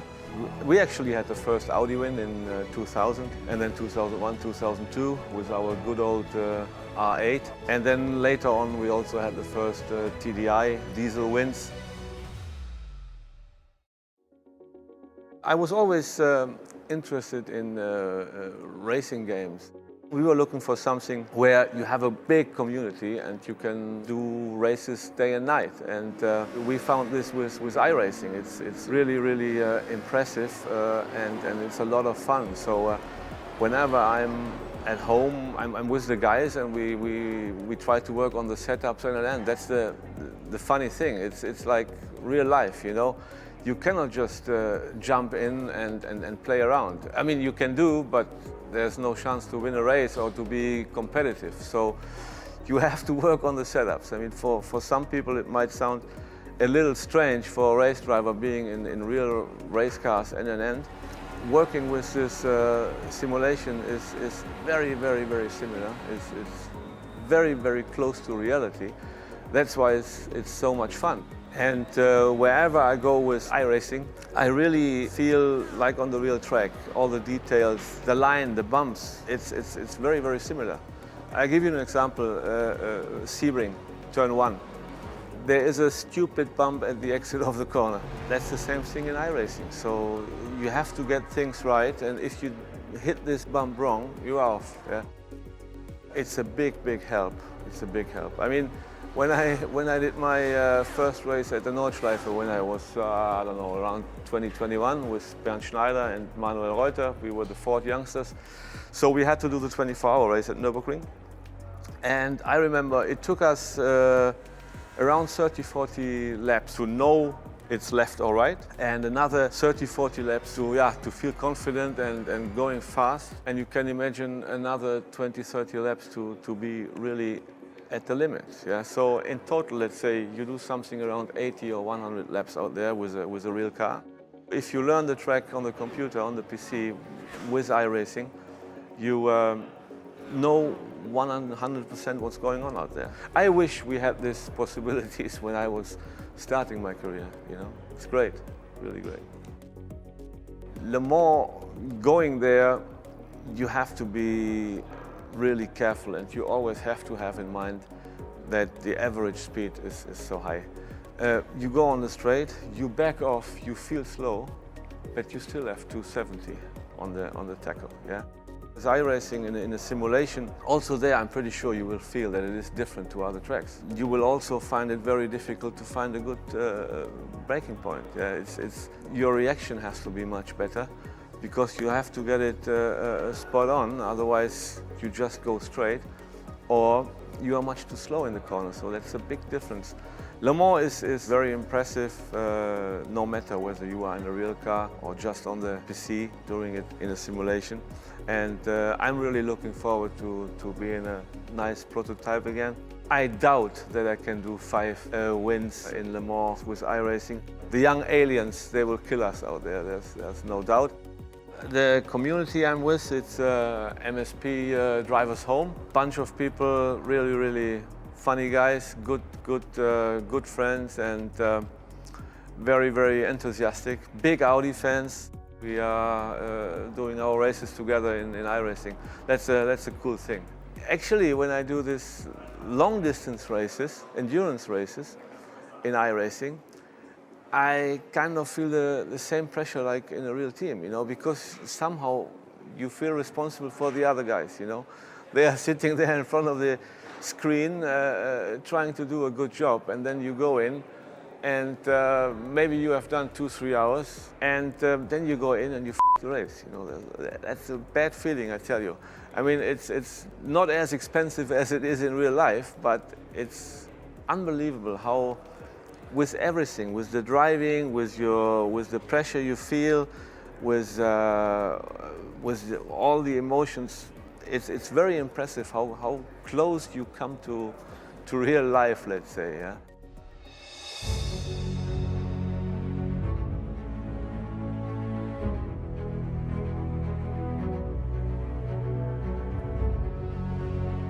Everybody can be sure as soon as it's out, you will definitely see me somewhere in the practice lobbies and fighting for a good position, definitely.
Welcome me back here to Talladega Super Speedway. It's race number 3, the cumulative format, the iSuper Speedway Series, right here on LSRTV and iRacing Live. And that surprised John Muschin just a moment ago when he found out we were on iRacing Live. That top little banner there. Well, yep, that's where we are.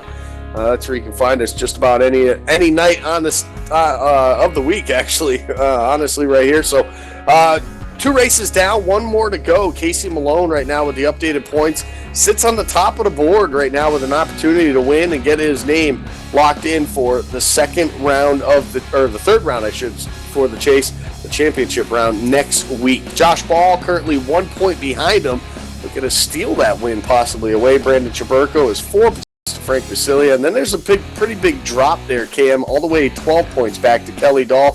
Still with an opportunity though, when you have 20 plus cars, about 24, 25 that'll make this start here in this third race. There's still an opportunity for guys like Kelly Dahl, 12 points back, Seth the Merchant, and Matt Quick, who are 14 back, to still have an opportunity to try to pull this thing out. Well, absolutely. I mean, we saw there were a couple of relatively big incidents, but there were a lot of saves and extraordinarily close calls in that second round that, it could have went the other way, and we could have had a very different ending to that race. But if we did, we wouldn't have had such a interesting post-race interview, to say the least. So hopefully we won't have that. They'll have gotten that out of their way in the second round, and for the third round we can have a straight-up sprint. Yeah, well, Captain Cheerful, huh? Anyway, yeah, we should have a pretty good race this third segment. I am looking again at pit road. Pit road has really kind of been the story for the last two segments. The race wound up making mistakes on pit road, wound up going to the rear. And since there are no cautions in this, it's very difficult to make up that mistake. Well, you're absolutely right about that, guys. Qualifying, just about a minute left to go in qualifying here for the third and final race of the night. And we talk about how important these races are. When you're in the championship and you talk about the chase and how every single possible lap matters, and then you go and throw it into a super speedway series where you're at racetracks where anything can happen. I mean, talk about a wild card at every single turn, every single race that you go to for a championship. It makes it that much more harder to win these things. Well, it is, and trying to come away with it, you're just dealing with whatever happens after the first round. You're trying to make an amends for it with the second round. Now, by the third round, there's only so much you can actually really do as far as the points go. There's fewer and fewer people that can actually come away with this win, and then of course you look at the overall championship. I mean, it's Malone there. He's in a very good spot to actually come away with the overall, but he's going to have a good performance here. This is going to be the second round that he has not been able to qualify, which is why he's been doing so good in the points. But we'll have to see what he can do here, and hopefully, if there is a big one, he can avoid it. Well, Malone's struck me as a very smart driver these last two segments. He's kept himself out of the mix of all the really aggressive drivers just long enough to make it to the end of the race, and has kept himself out of getting damaged and kept his car fast. So you're right. I think Malone's in a position where he can take advantage of A, the mistakes some of these guys are making on pit road, and B, the mistakes they're making on the track. And you're right. He could walk away with a win if he's careful enough about it. Well, he absolutely can, and it's that time because qualifying's done with. We get set to get the third and final race underway. Let's take a look at the LSRTV starting lineup. How about Paul Servin showing some more speed again? He'll take the pole for this third and final race, a 52.030. Good enough to best out the 34 of Sean Bowney. And for the third time, the third race in a row, that 34 has found something in qualifying. He just hasn't gotten the finishes he needs. Sean Bowney going to start on the outside of row number one. Once again, Rod Flagg will roll off in the third spot. Fourth goes to the Matt Quick in the 89. Mark Jorgensen Jr. will round out your top five.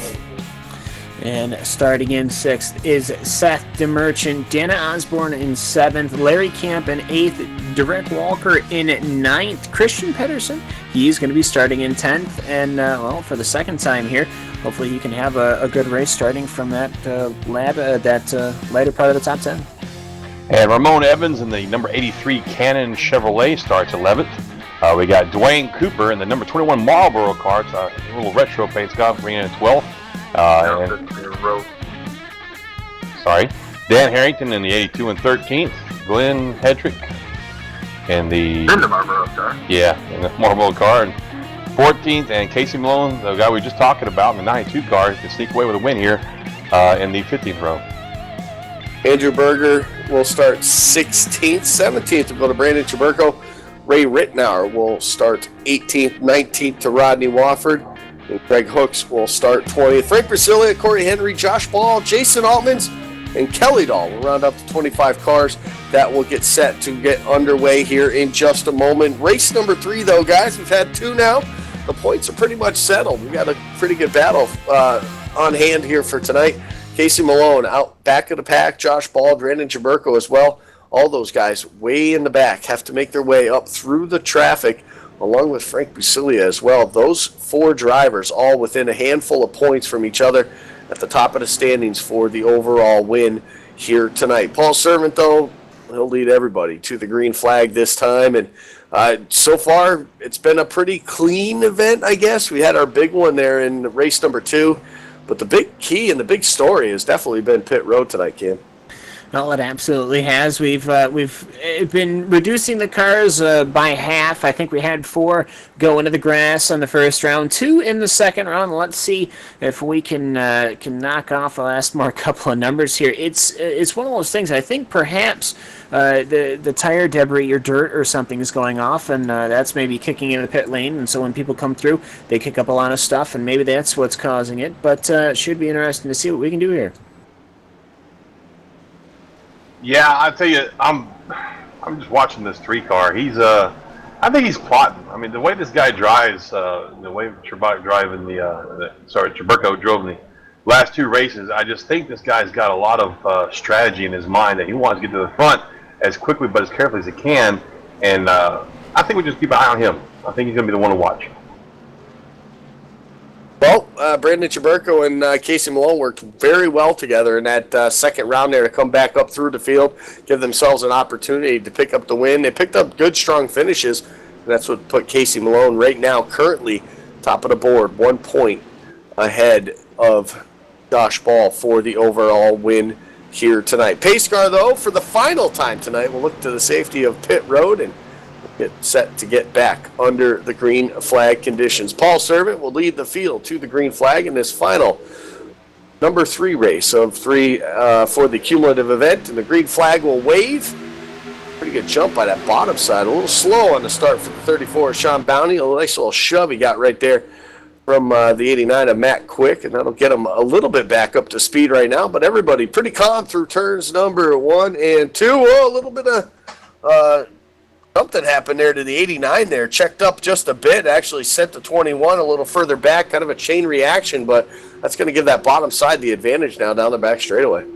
Well, and some slicing and dicing in the back of the field already is Rodney Wofford. Well, he's been letting it loose back and forth, and it's himself and Whitnor and Reitner as they are working their way, trying to possibly find a way to get through this entire pack. They've got an entire field of cars between them and the front, and after going down the front stretch here, Paul Servant, well, he looks like he's still going to be holding on to it. The outside line seemed to fall apart almost immediately after the race started. Yeah, but the outside line's working its way back up towards the front. 34 called by the 88. They are making that outside lane work a little bit for them. They've got 2 cars back there trying to make their way up to give them a little more hand. That's the squatty potty car of Matt Quick is coming up also. Looks like they got another car jumping from them there. They're going to try and make that outside line work a little bit for them. They're trying. Strength by numbers. That's what it's all about for that top side. And right now, there's not enough numbers up towards the front. Sean Bounty in the 8 now of Dana Osborne going to actually drop down. So that'll leave Ramon Evans in that 83 machine to lead the outside lane, but he's way back there now. So we see a battle for the lead now. Rod Flagg not going to waste any time. He's going for that race lead. He'll get it on this lap here. He's across the start-finish line ahead of the 4 Paul Servant, and that was a pretty bold move, but he had the 88 go with him. He's going to allow him to clear now and drop down in front of the 4, so put that 26, the Cheerios machine, up to the front, the top spot where Rod Flagg wants to be. Sean Bounty now up to the 3rd spot, but I'm looking a little further back. You guys were talking about, let's watch out for that 3. Oh, trouble, contact. The 32 and the 89, and down to the inside. It looks like a 1-car accident going to happen right there, and very lucky, I think, for the 3. It went basically right through him. Yeah, just looking at it here for myself real quick, well, he did manage to get a good clipping, that number 3 car, so I think he'll have some front-end damage. But yeah, Matt Quick, though, he was involved. He was the one who had, well, he's obviously gotten the worst of it. It just looked like, everyone ran out of room, and ultimately, Matt Quick was the one who was put through the spin cycle down the backstretch at Talladega at 100-something miles an hour. I think the 3 car is going to be the benefit of some crazy net code right there. The 89 went through his vehicle, but there's no physical damage apparent on the nose of the car. He doesn't seem to have lost any speed. He's hitting 200 miles an hour down the backstretch. I think he just needs to get out of his wits back up and get right back into it. Definitely a close call for the 92 and the 3. Both of those two drivers already, we were talking about watching them guys move their way up through the field. How about already closing in on the top 10 area for the 92 of Casey Malone, looking to have another strong finish here and pick up the overall win, get himself into that final round of the chase as well. Rod Flagg, though, right now currently showing the way on that bottom side. Very tough car to beat on the outside, but the top side starting to gain some more numbers. 5 cars strong now. They're starting to work their way now off of turn number 2. You can see them now getting a pretty good push right there. It's Derek Walker in the 20 giving a shot to the 88, pushing them out to the lead. A little bit of a trouble up back. Traburco actually has to drop below the yellow line. He's going to have to try to feather his way up into traffic right here. It's going to get awfully tight. The 92 of Malone has to basically push the 21 up 3 wide now to get the rest of the field. As they try to gather themselves back in line. They will do that. The 92 back to the bottom in front of Brandon Traburco and everybody for the time being, at least able to keep it straight. Yeah, and Jorgensen, well, that contact that he made ended up stalking cars back, and they had to just that accordion effect, just back and back and back. Ultimately, eventually, at one point, they had to pop out on both sides to prevent any further incident. And actually, you know what? Everyone's done a fairly good job getting everything back in order here. As well, there's a couple. That was Kelly Dahl in the number 13 blue Chevrolet back in 16th position that went and skirted around that last time. But Jorgensen, well, he's holding on to it. Rod Flagg, he's not letting Jorgensen go anywhere. And DeMerchant obviously staying in third. That outside line, it comes and it goes, it comes and it goes. But boy, was that close that last time. Well, I don't know what happened to 34 Sean Bounty, but he dropped all the way back to probably looks like maybe 13th or 14th position. He got shoved to the outside and just hung out to dry. He's back up to speed, falls in quickly behind the 4 car, but I'm not real sure what happened there. He was a fast car up front, up in the top 10, and now he's back there in 22nd. Yeah, basically just got squeezed out of line there. Didn't really have an opening to come back down the racetrack, so he had to fall back. But the 4 car actually backed up and. Whoa, we got trouble, more trouble on the track. The 8 and the 20 get involved, and more 3 wide action. 1 car spinning. Here goes the 7 now, and a huge wreck. A lot of cars involved, and oh boy, they're still wrecking in turn number 4. The 12, the 8. This one will not end.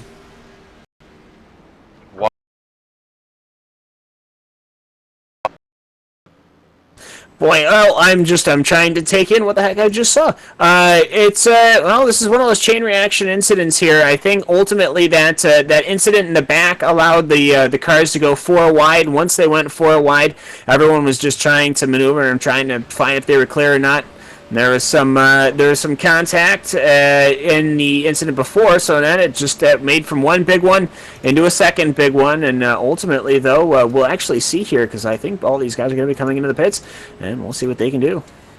Yeah, that was pretty nasty to watch. Just like you said, it was a chain reaction from the first incident where somebody got out of line, the 8 went down, the 20 got crossed up, and it just caused a big crash from there. The 3 car managed to avoid it of Traburco, but 34 was caught up in it, 92, 94 were caught up in it. A lot of good cars were caught up in that. So the beneficiaries of that, I guess, are going to be the 3 car, the 48 car. Those guys got through unscathed and are making their way back up to the top 10. Yeah, I think the biggest advantage right there, you have to say, is Casey Malone able to get through all that. Still in contention for this one here, so I'll definitely, that 92's got an opportunity to get the win here tonight. I like how I see the 42 up there as well, trying to maybe get that last spot, maybe based on points. So a second place finish he had last week. Currently right now, after that second race, he's 9th in points, 16 out. And then you already seen the trouble with the 89 of Matt Quick, the 12 of Corey Henry having problems, 94 of Frank Busilia with problems as well too. So you see all those drivers there having problems. They were up inside that top 10. This is only going to help Andrew Berger from here on out. He might have a great opportunity here to get himself into that next round based on just points. So Andrew Berger trying to get it done. Basically at this point, he's got a ride as we see just in front of him. The 3 of Brandon Traburco. He's been working with a 92 very well all race long, but he jumped out now to leave his basically his racing partner now He's going up to try to help that 71. Oh, contact! Rod Flag in the 71, and Christian Peterson up into the wall, and that's going to be it for the 71 right there. And wow, what a hard hit. Yeah, I'm not actually really sure if Rod did anything too terrible. I think what ended up happening is Pedersen ultimately got a little bit loose. They made just a hair's breadth of contact, but in the correction sent him right into the wall. And ultimately, though, afterwards, another car came in and made contact with him, and that was the 24 or whatever. But ultimately, though, 94. Thank you. Oh, Evans, that's actually one of the cars that are running it straight in contention. That's Frank Buscaglia. That is going to be a bad end for him. I was going to talk about the other 90s car, the Casey Malone car in 92. Through all the fire and the fury that has been Russ this round number 3, he is hanging on the back of the main pack right now. And as we are just about to complete lap number 10, everybody just about comes onto pit lane. Yep, 4 out of the top 6 are in pit lane. Malone, Chabraka. Oh, he almost I think everybody did it. Got in there hot, man. I'm telling you, these guys are so anxious to get out and get in the pits, get their thing done. They're just coming in so fiery hot right now. So the 3, the 92 are in, the 88's in. Let's see what happens here. I think the 32 actually was almost going to miss his stop, and then basically got punted by the 88 there, getting into the pit stall, and that's going to hurt him here, getting out back onto the racetrack. Brandon Chaburka will win the race off of pit road, and he'll lead the field back out onto the racetrack. And the 88, 92, the 42, the 48, all looking for strong finishes here tonight. Pretty good stops by those 5 drivers, and we'll see how everything shakes out. Rod Flag, though, heading down pit road this time. Him and Dan Harrington making their stop, their green flag pit stop. Looks like Larry Camp, Corey Henry coming down this time. Larry Camp still out on the racetrack. So a couple other drivers, Rodney Wofford coming in. Goes up on the board, and a bunch of guys now making their green flag pit stops. There's still a couple more drivers before we cycle everything around, but we're probably going to be looking at that number 3 of Brandon Chaburko leading this thing. Once everybody makes that elusive green flag pit stop, again, we saw more problems on the pit road for some of it is. I mean, when you're driving almost 200 miles an hour and then you get down that flat banking, or where there is no banking, basically, there's no grip, there's nothing, and you got to get that car low down about 60 miles an hour to get on pit road safely. It can be pretty challenging, especially when you're not using those brakes. Those brakes get cold. You almost got to pump them and get them warmed up before you head down there. Yeah, well, maybe drag them down the backstretch just a little while you're in pursuit. But I think for the most part, though, everyone made a pretty decent entry that last time. I don't think anyone had a too terrible of an entry. I don't think anyone even got a speeding penalty. So 3rd time's the charm as far as pit entry goes. I will say, though, the cars coming in first, obviously the winners, Rod Flag, Seth the Merchant, Dwayne Cooper, and Dan Harrington. They are the ones who came in second, and they are quite a ways away from that front pack of Chaburko and Jorgensen, as well as Casey Malone. Well, he's got the opportunity to come away with this here, but our first round winner, Josh Ball, he is in the last of that front running pack. Yeah, these guys have cycled through the pit stops now, which puts Chaburko and those guys up front. Just going to be Chaburko, Jorgensen, Malone, Berger, and Ball are your top 5. And with that pit stop out of the way now and everything kind of cycled through, I think it's really going to be a race between these 5 guys. And guys, I'm just curious, out of these 5, who is your dark horse to pull this off right now? I'm going to be honest with you, I'm going with that 3 car, man. I'll tell you what, 3 of those 5 drivers right there have an opportunity to win the overall here tonight too as well. So this could get pretty interesting as we get closer and closer to the finish of this. 11 laps still left on the board to go. Andrew Berger, right now, I'm not picking anybody because I jinx them. So I'm just enjoying what I'm seeing out there. So I just like the fact that Casey Malone leads by 1 point over Josh Ball. Josh Ball 2 spots behind him. So, I mean, this could get pretty interesting when it comes down to it. I think for Andrew Berger, though, what he needs to do is not worry about where he finishes. I think a top 5 would be good enough for him to move himself into that next round of the championship. So I think right now, 3 out of those 5 drivers up there, those are the 3 guys you're going to be seeing next week run for that championship, and that's Casey Malone, Andrew Berger, and Josh Ball. However, we've got 10 laps to go, so it ain't by far any means it's not over. Well, as far as jinxing cards go, in another series, typically whomever I pick does not, in fact, win the race. But you know what? The moment I stopped actually picking him, he won that race that week. But you know what? I like Casey Malone. His position, he's played the races smart. I'm not necessarily sure if he's going to be the one coming away with it, but I wouldn't be surprised to see him being smart and running up front. But Chaburko, he has been running a fair race, to say the very least, on his own. I don't know. It's going to be tight battling as we're running lap number 16, just about to get onto lap 17. Well, I'm not real familiar with the teams these guys have, but the 88 car, if he's got a partner up there, I'm watching him right now. He's anxious to get in front of Chaburko. And yeah, that's great. They're all teammates. I'm hearing from my producer here. So this should be actually I don't know, it could wind up being a very boring finish. I don't know. We'll see. Like you said, Malone's got a lot to come away with here. I mean, he could wrap this whole thing up with a really good finish tonight. Not necessarily a win, but a decent top 5, and he could wrap this thing up for the win. Yeah, you're absolutely right. As they run right now with the 92 sitting in third, he would get the overall win. Looks like it would be probably overall by 3 points over Josh Ball. Brandon Chaburko ahead of him by 2 spots, but he's 4 points back and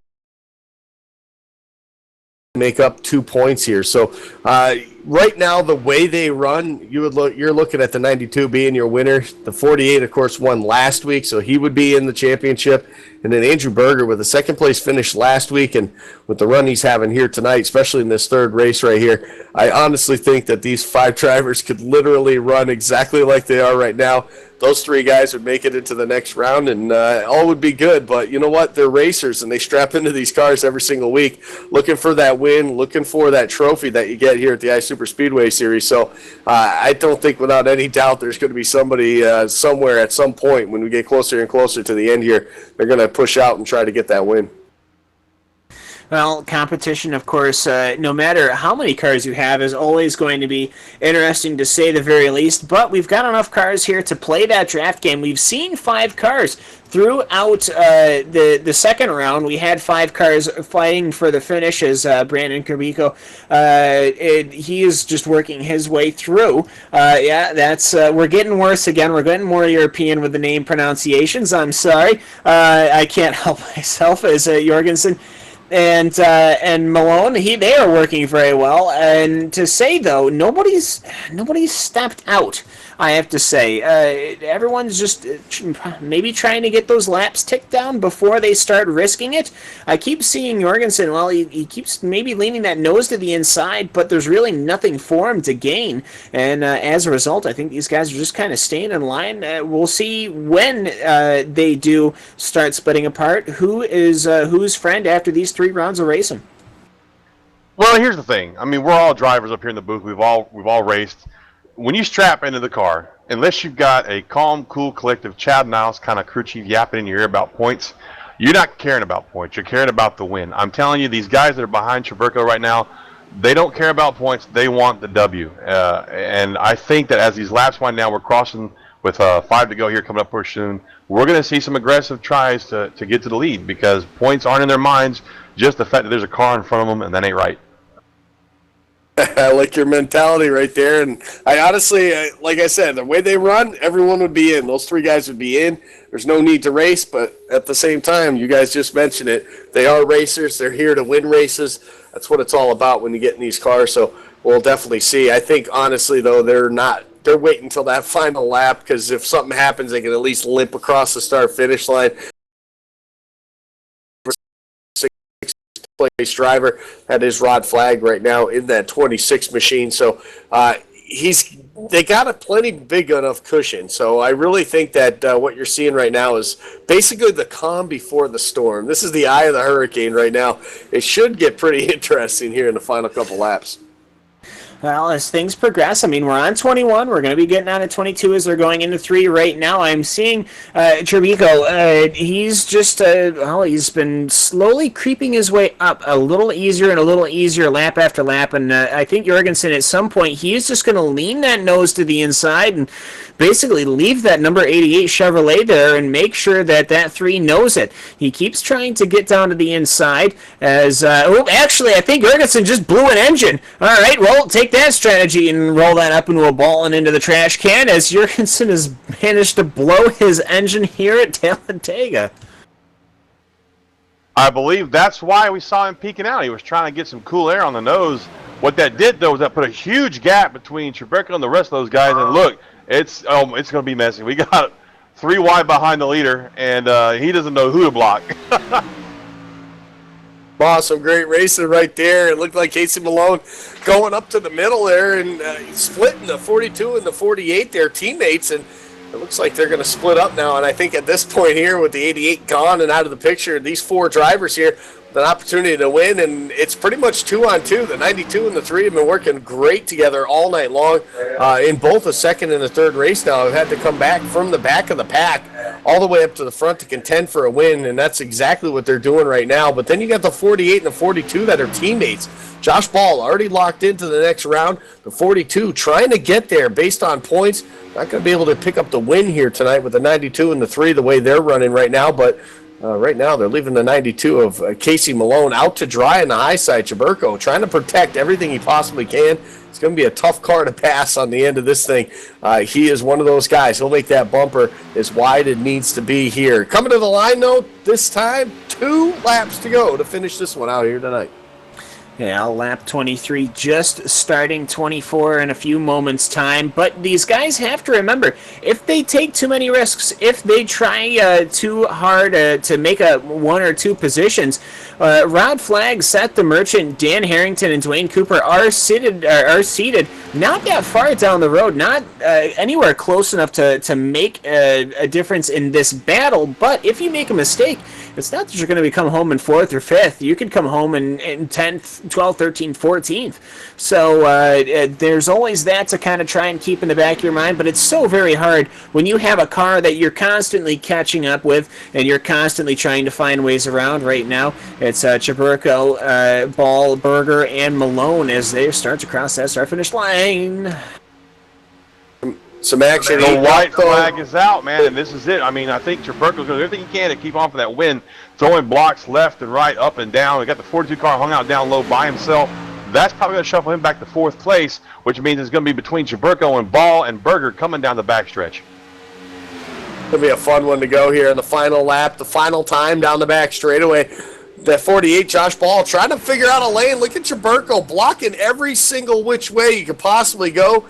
He's one of the best at side drafting. Well, he's one of the best at blocking as well, too, and you can see it right there this whole last couple of laps. Brandon Treberco trying to do everything he possibly can to get the overall win tonight. It might not just be enough, but it might be enough to get the segment win here as they come down to the start-finish line. And this will do it. The 3 of Brandon Treberco will get the win. Josh Ball will finish 2nd. Casey Malone at close 3rd.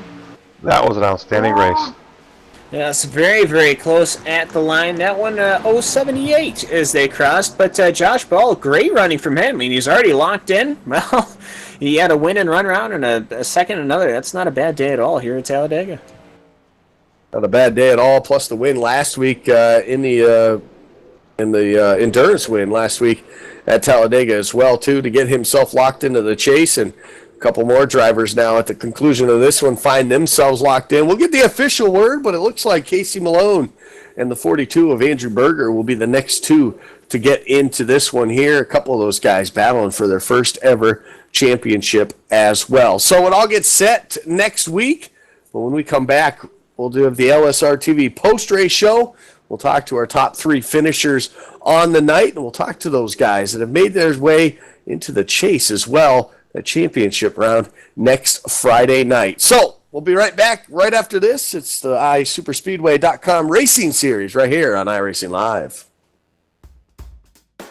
Excited to be here at Mazda Raceway Laguna Seca this weekend and driving in the Lamborghini Super Trofeo. Right before this, on Tuesday, we announced that I'll be driving in the Indy 500, in the 100th running of the Indy 500 for KV Racing Technologies, sponsored by Indiana Donor Network, and a campaign that's all about organ donation and honoring those that were organ donors.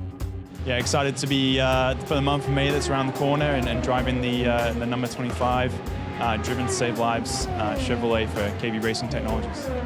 We're actually driving in the iRacing 24 Hours of Daytona, which was a long 24 hours. My eyes were a bit sore after that, staring at the screen for a long time. But one of the teammates there has helped me actually design the livery for the car. And really thankful to Michael Peters for all the time he's put into designing what I think is a really cool looking livery. I've actually been using the iAdvanced Motorsport Simulator that Darren Manning set up. Beautiful system, beautiful setup. So it's as realistic as you can get, and be running a few laps to get the visual references down when he hit the track in May 16th. Yeah, I'd encourage everyone to check out and follow the number 25 Driven to Save Lives car in May, and also visit the driventosavelives.org website, where you can find out a little bit more. This all became. I never even knew about organ donation, never really gave it much thought until last August when he lost Justin, and his heroic act of being an organ donor saved 5 lives. Really got to see the impact that was able to make, and through a very hard time, that was probably the one shining light out of that, was just his act and his selfless act, and just the impact that had, not just in the 5 lives that he saved, but also people since that have similar stories, similar tragedies that happen in their life, and they've been through a very similar thing, and also people reaching out and saying that they became a donor because of that. And that goes beyond saving 5 lives. That could save more than that. So it's just carrying on Justin's legacy, and just really happy to be promoting that foundation.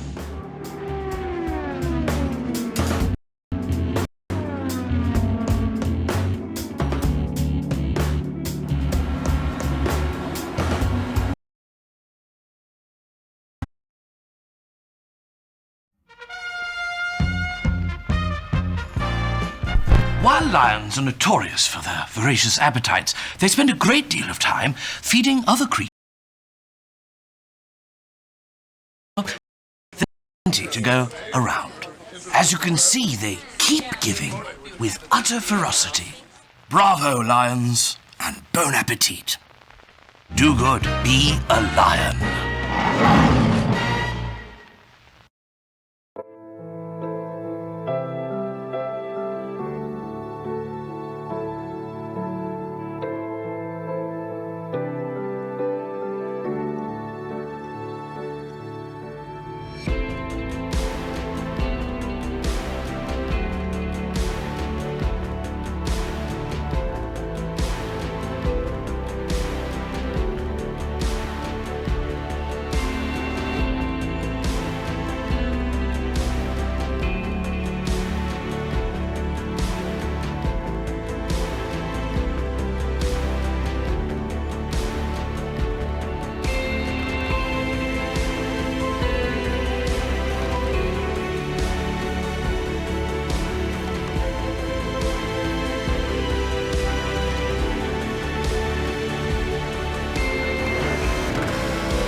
Did you know the lion's sense of vision is so powerful, it actually enables nearby creatures to see better?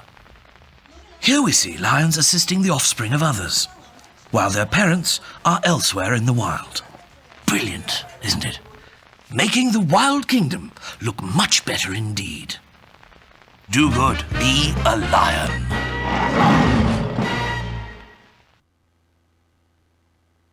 Welcome you back here to Talladega Super Speedway. We just concluded the iSuperspeedway.com racing series.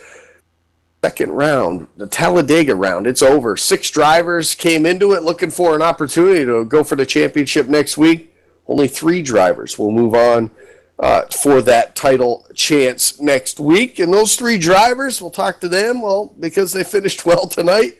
We'll also talk to our top 3 finishers in just a minute. Final rundown of this final race, at least the top 10, Brandon Jaberko, Josh Ball, Casey Malone, Andrew Berger, and Rod Flagg finished in the top 5. 6 went to Seth the Merchant, Dan Harrington, Larry Camp, Corey Henry, and Paul Servant were your top 10 finishers in this third and final race. Overall, though, a great night for the number 48, Josh Ball. He was able to pick up the victory, the overall victory on a tiebreaker because of the win in round number 1.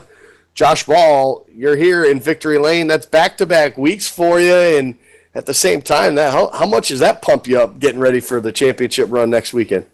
Oh man, it's pretty awesome. Carrying a lot of momentum into the final race. Just hopefully we can just continue one more week and finish same spot or second. Just need to at least finish in front of my 2 teammates there, Berger and Malone, and hopefully be able to get the number 2 championship. Well, we talk about your 2 teammates. You're going to have to battle 2 of them for the championship. Obviously, for your stable, for your team, it's a good thing when you have all 3 or the only 3 to have an opportunity for a championship to be on your team. But at the same time, how hard is it going to be? Because you're going to want to help your teammates, but at the same time, you don't want to push them to the win. You want the win next week. Yeah, and I guess that's the biggest thing really there, Andy, is, going into tonight, I was like, almost... I want to help my teammates get in. I want to help them in, and I want to just like it happened, Berger and Malone, and I feel bad for Frank. He wasn't able to get in, but at the other point, I'm like, next week at Daytona, it's just like now it's between us 3, and I don't want it to be like, oh sorry, I hit you the wrong and spun you out or whatever, or not even that, just coming down to the last couple laps, who are you going to push, who are you not going to push. And I was thinking earlier, maybe it'll just be Christian and Boundy, so I don't have to worry about that. But no, I'm glad that Andrew and Casey both got in, and we got another win on tonight, carry some momentum into next week, and should be fun, that's for sure. Well, definitely the closest battle we've had in the cumulative format all season long. Comes down to a tie.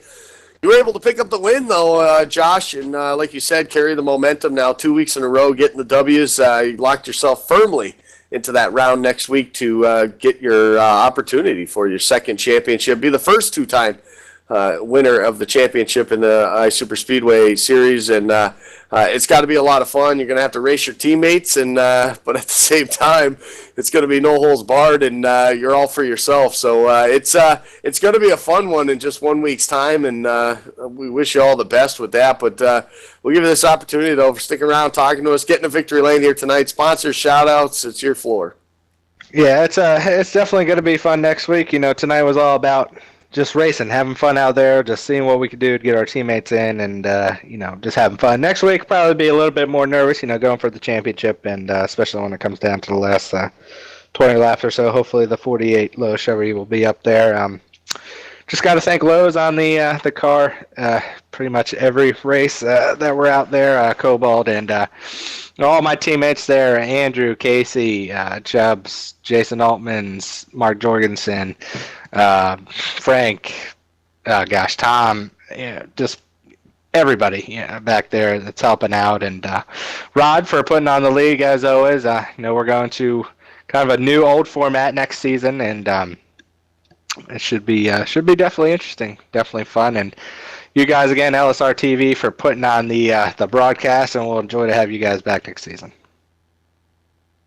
Well, we'll absolutely be happy to be back as well, Josh. But congratulations again, getting your back-to-back wins here at Talladega. Now you just got to get it done at Daytona next week. We wish you all the best. We'll see you next Friday night. Thanks, Andy. All right, there you have it. Josh Ball in the number 48. He's going to find himself in victory lane here tonight and finds himself with the opportunity to be the first 2-time winner in the iSuperspeedway Cup Series.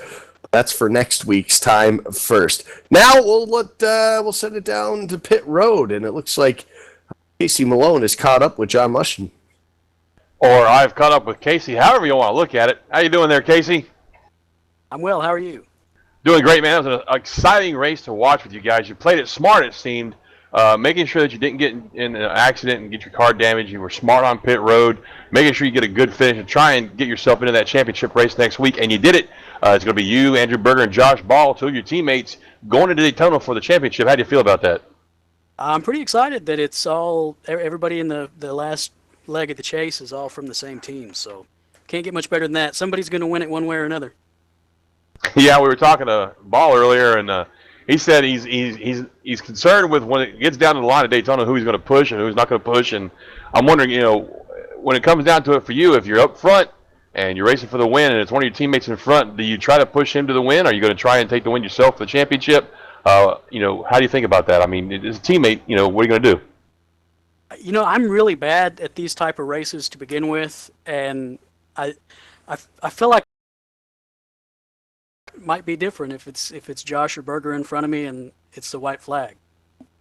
Well, we were watching tonight, and you worked really good with tonight's race winner, Chaburko. We watched you guys come from the back to the front twice.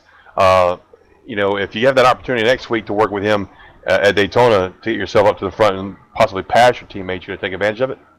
Oh, for sure. Chaburko's really good at this type of stuff, so anytime you can work with him or work. Well, again, Casey, it was fantastic watching you run tonight, man, watching you work your way up through traffic, being smart, being aggressive but smart. We call that aggressively smart up here in the booth. It's a word we made up, but we like it. Again, congratulations on making the chase, and we're looking forward to watching you guys run next week. Thanks, sir. And back up to you, Andy, in the booth. Well, there you have it. There's your second place finisher on the night. Casey Malone gets himself locked into the championship. And how about one of those drivers that he worked with all night long to come up through the field? Finished third, just 2 points out from getting the big win here tonight, Brandon Chaburko. And Brandon, you got to be pretty excited how well you worked with the 92 there and came through the field twice there to get both of yourselves an opportunity to win tonight. Yeah, Malone and I feel have always worked together. I guess. And I really wasn't able to do much tonight in regards to winning, unfortunately, but we'll take third.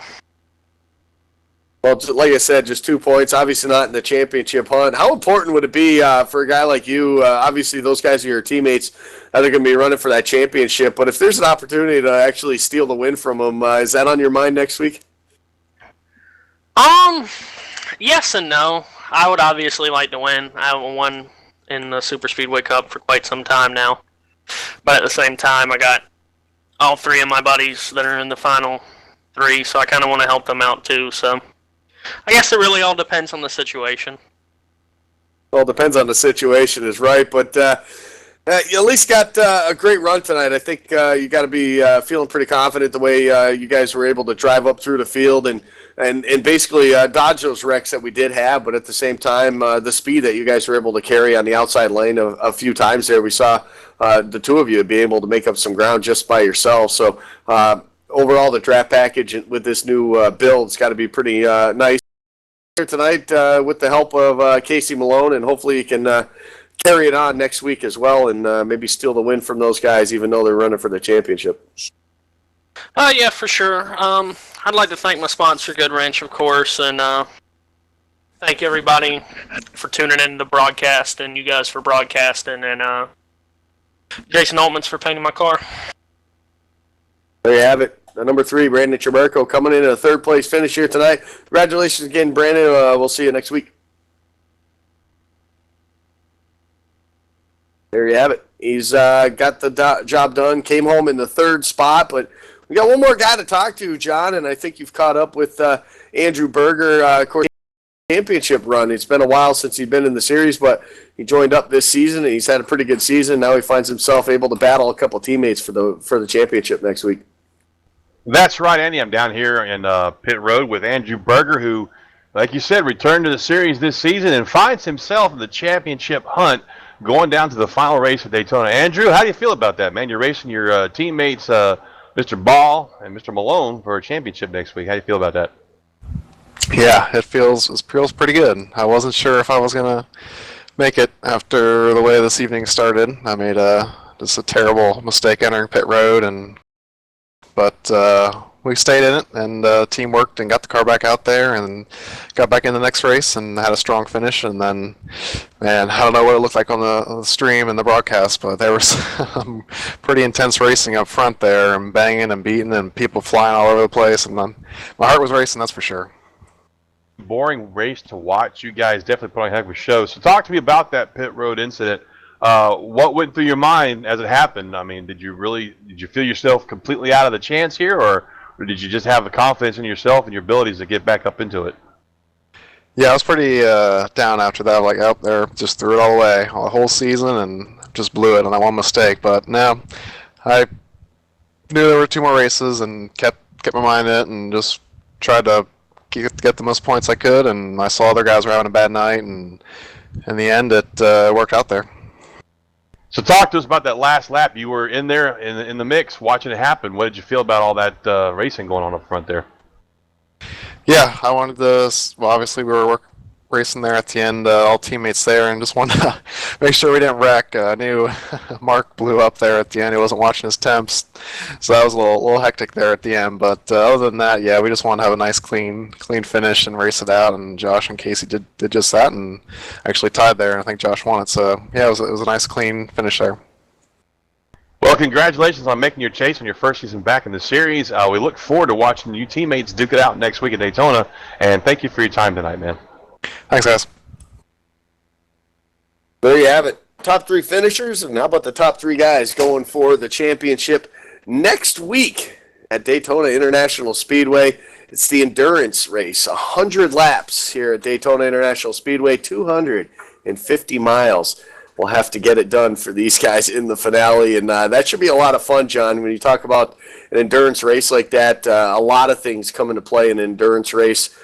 Pit stops once again. Typically, there's going to be at least a couple green flag stops, but you got to be calm. You got to be patient, especially those drivers that are going for that championship. You got to be forceful. You got to work your way up to the front, but at the same time, you got to be pretty cautious because you don't want to get knocked out of that thing too early. Yeah, exactly, Andy. You said it. You touched on pit stops. We saw that tonight. Pit stops dictated how well these guys are going to run for the rest of the race. There's no yellows to make up for mistakes, and mistakes took out a lot of good drivers tonight. You heard Andrew, that first mistake he made in the first segment, he thought he was out. Luckily for him, he was able to rally back and get himself into the championship. So next week at Daytona, we've got a long race, but it's the same story. You want to be aggressive, but you don't want to be too aggressive. You want to be good getting on pit road, good getting off pit road, not too fast. Don't come in too hot. Don't lock your tires up if you're planning on not taking tires at all. You want to make sure you don't scrub those tires too badly. So it's going to take these guys, all 3 of our chase drivers, they're going to have to be smart. They're going to have to be precise on what they do and make sure that they don't make a bad decision too late in the race. If you're going to make a mistake, it's always good to make it early, especially with a 100-lap race next week. They're going to have lots of time to make up for the mistakes early in the race. But once you get down to that last 10-lap segment, the last 10 laps of that race, you're going to want to make sure that you're up front and make good, smart decisions and don't damage your car. So it'll be all about here next week, and hopefully everybody tunes into that one. Of course, we got 2 championships next week, Friday night. The first up at 8 o'clock p.m. Eastern. That, of course, will be the IROC Championship. Looking to crown a champion once again in the IROC Series. That'll happen first, 8 p.m. Eastern, right here on LSRTV and iRacing Live. And then, of course, 10 p.m., the main event at the championship round at Daytona. And it's not just 3 drivers, it's 3 teammates going at it for the championship. Should be a lot of fun and should be pretty interesting to watch as well, too. So we can't wait for that, and I know nobody out there can wait for that. It's going to be a lot of fun. I kind of wish if it wasn't midnight that we would do it tonight, but we can wait one more. We can wait till next Friday night to get it done, and hopefully you'll all tune in for that as well. Of course, more information on the iSuperspeedway series. You can visit them at iSuperspeedway.com. Check them out. A new format coming up next season in just a couple weeks. I think Rod stated it right, about 13 days and 20-something hours, I think he said when we talked to him earlier on. So make sure you go online, check them out. There's still plenty of sign-ups left for the next season that's coming up. And, of course, you can't forget it's all right here on LSRTV every Friday night. So we'll look forward to that next season, too. But we still got one more week to get it done. 2 championships to crown next week. And hopefully you all tune in. tune in, of course, all the rest of the week. And don't forget about tomorrow night as well, too. The United Sim Racing Truck Series heads to Indy for the Brickyard 200. That kicks off tomorrow night at 10 p.m. Eastern right here on LSRTV as well. You can check us out on Facebook at Live Sim Racing TV and, of course, at livesimracing.com for our full event schedule. I want to thank everybody from the iSuper Speedway Series. I want to thank everyone from the broadcast crew tonight as well, and everybody behind the scenes at LSRTV. For myself, Andy Kessler, for John Mushton Jr., and for Cam Walsh as well joining us tonight. And can't forget about Josh Ball earlier in the Truck Series. We want to congratulate Josh and Casey Malone, and we also want to congratulate Andrew Berger for making it. Have a good night, everybody, and we'll see you tomorrow night for the United Sim Racing Truck Series.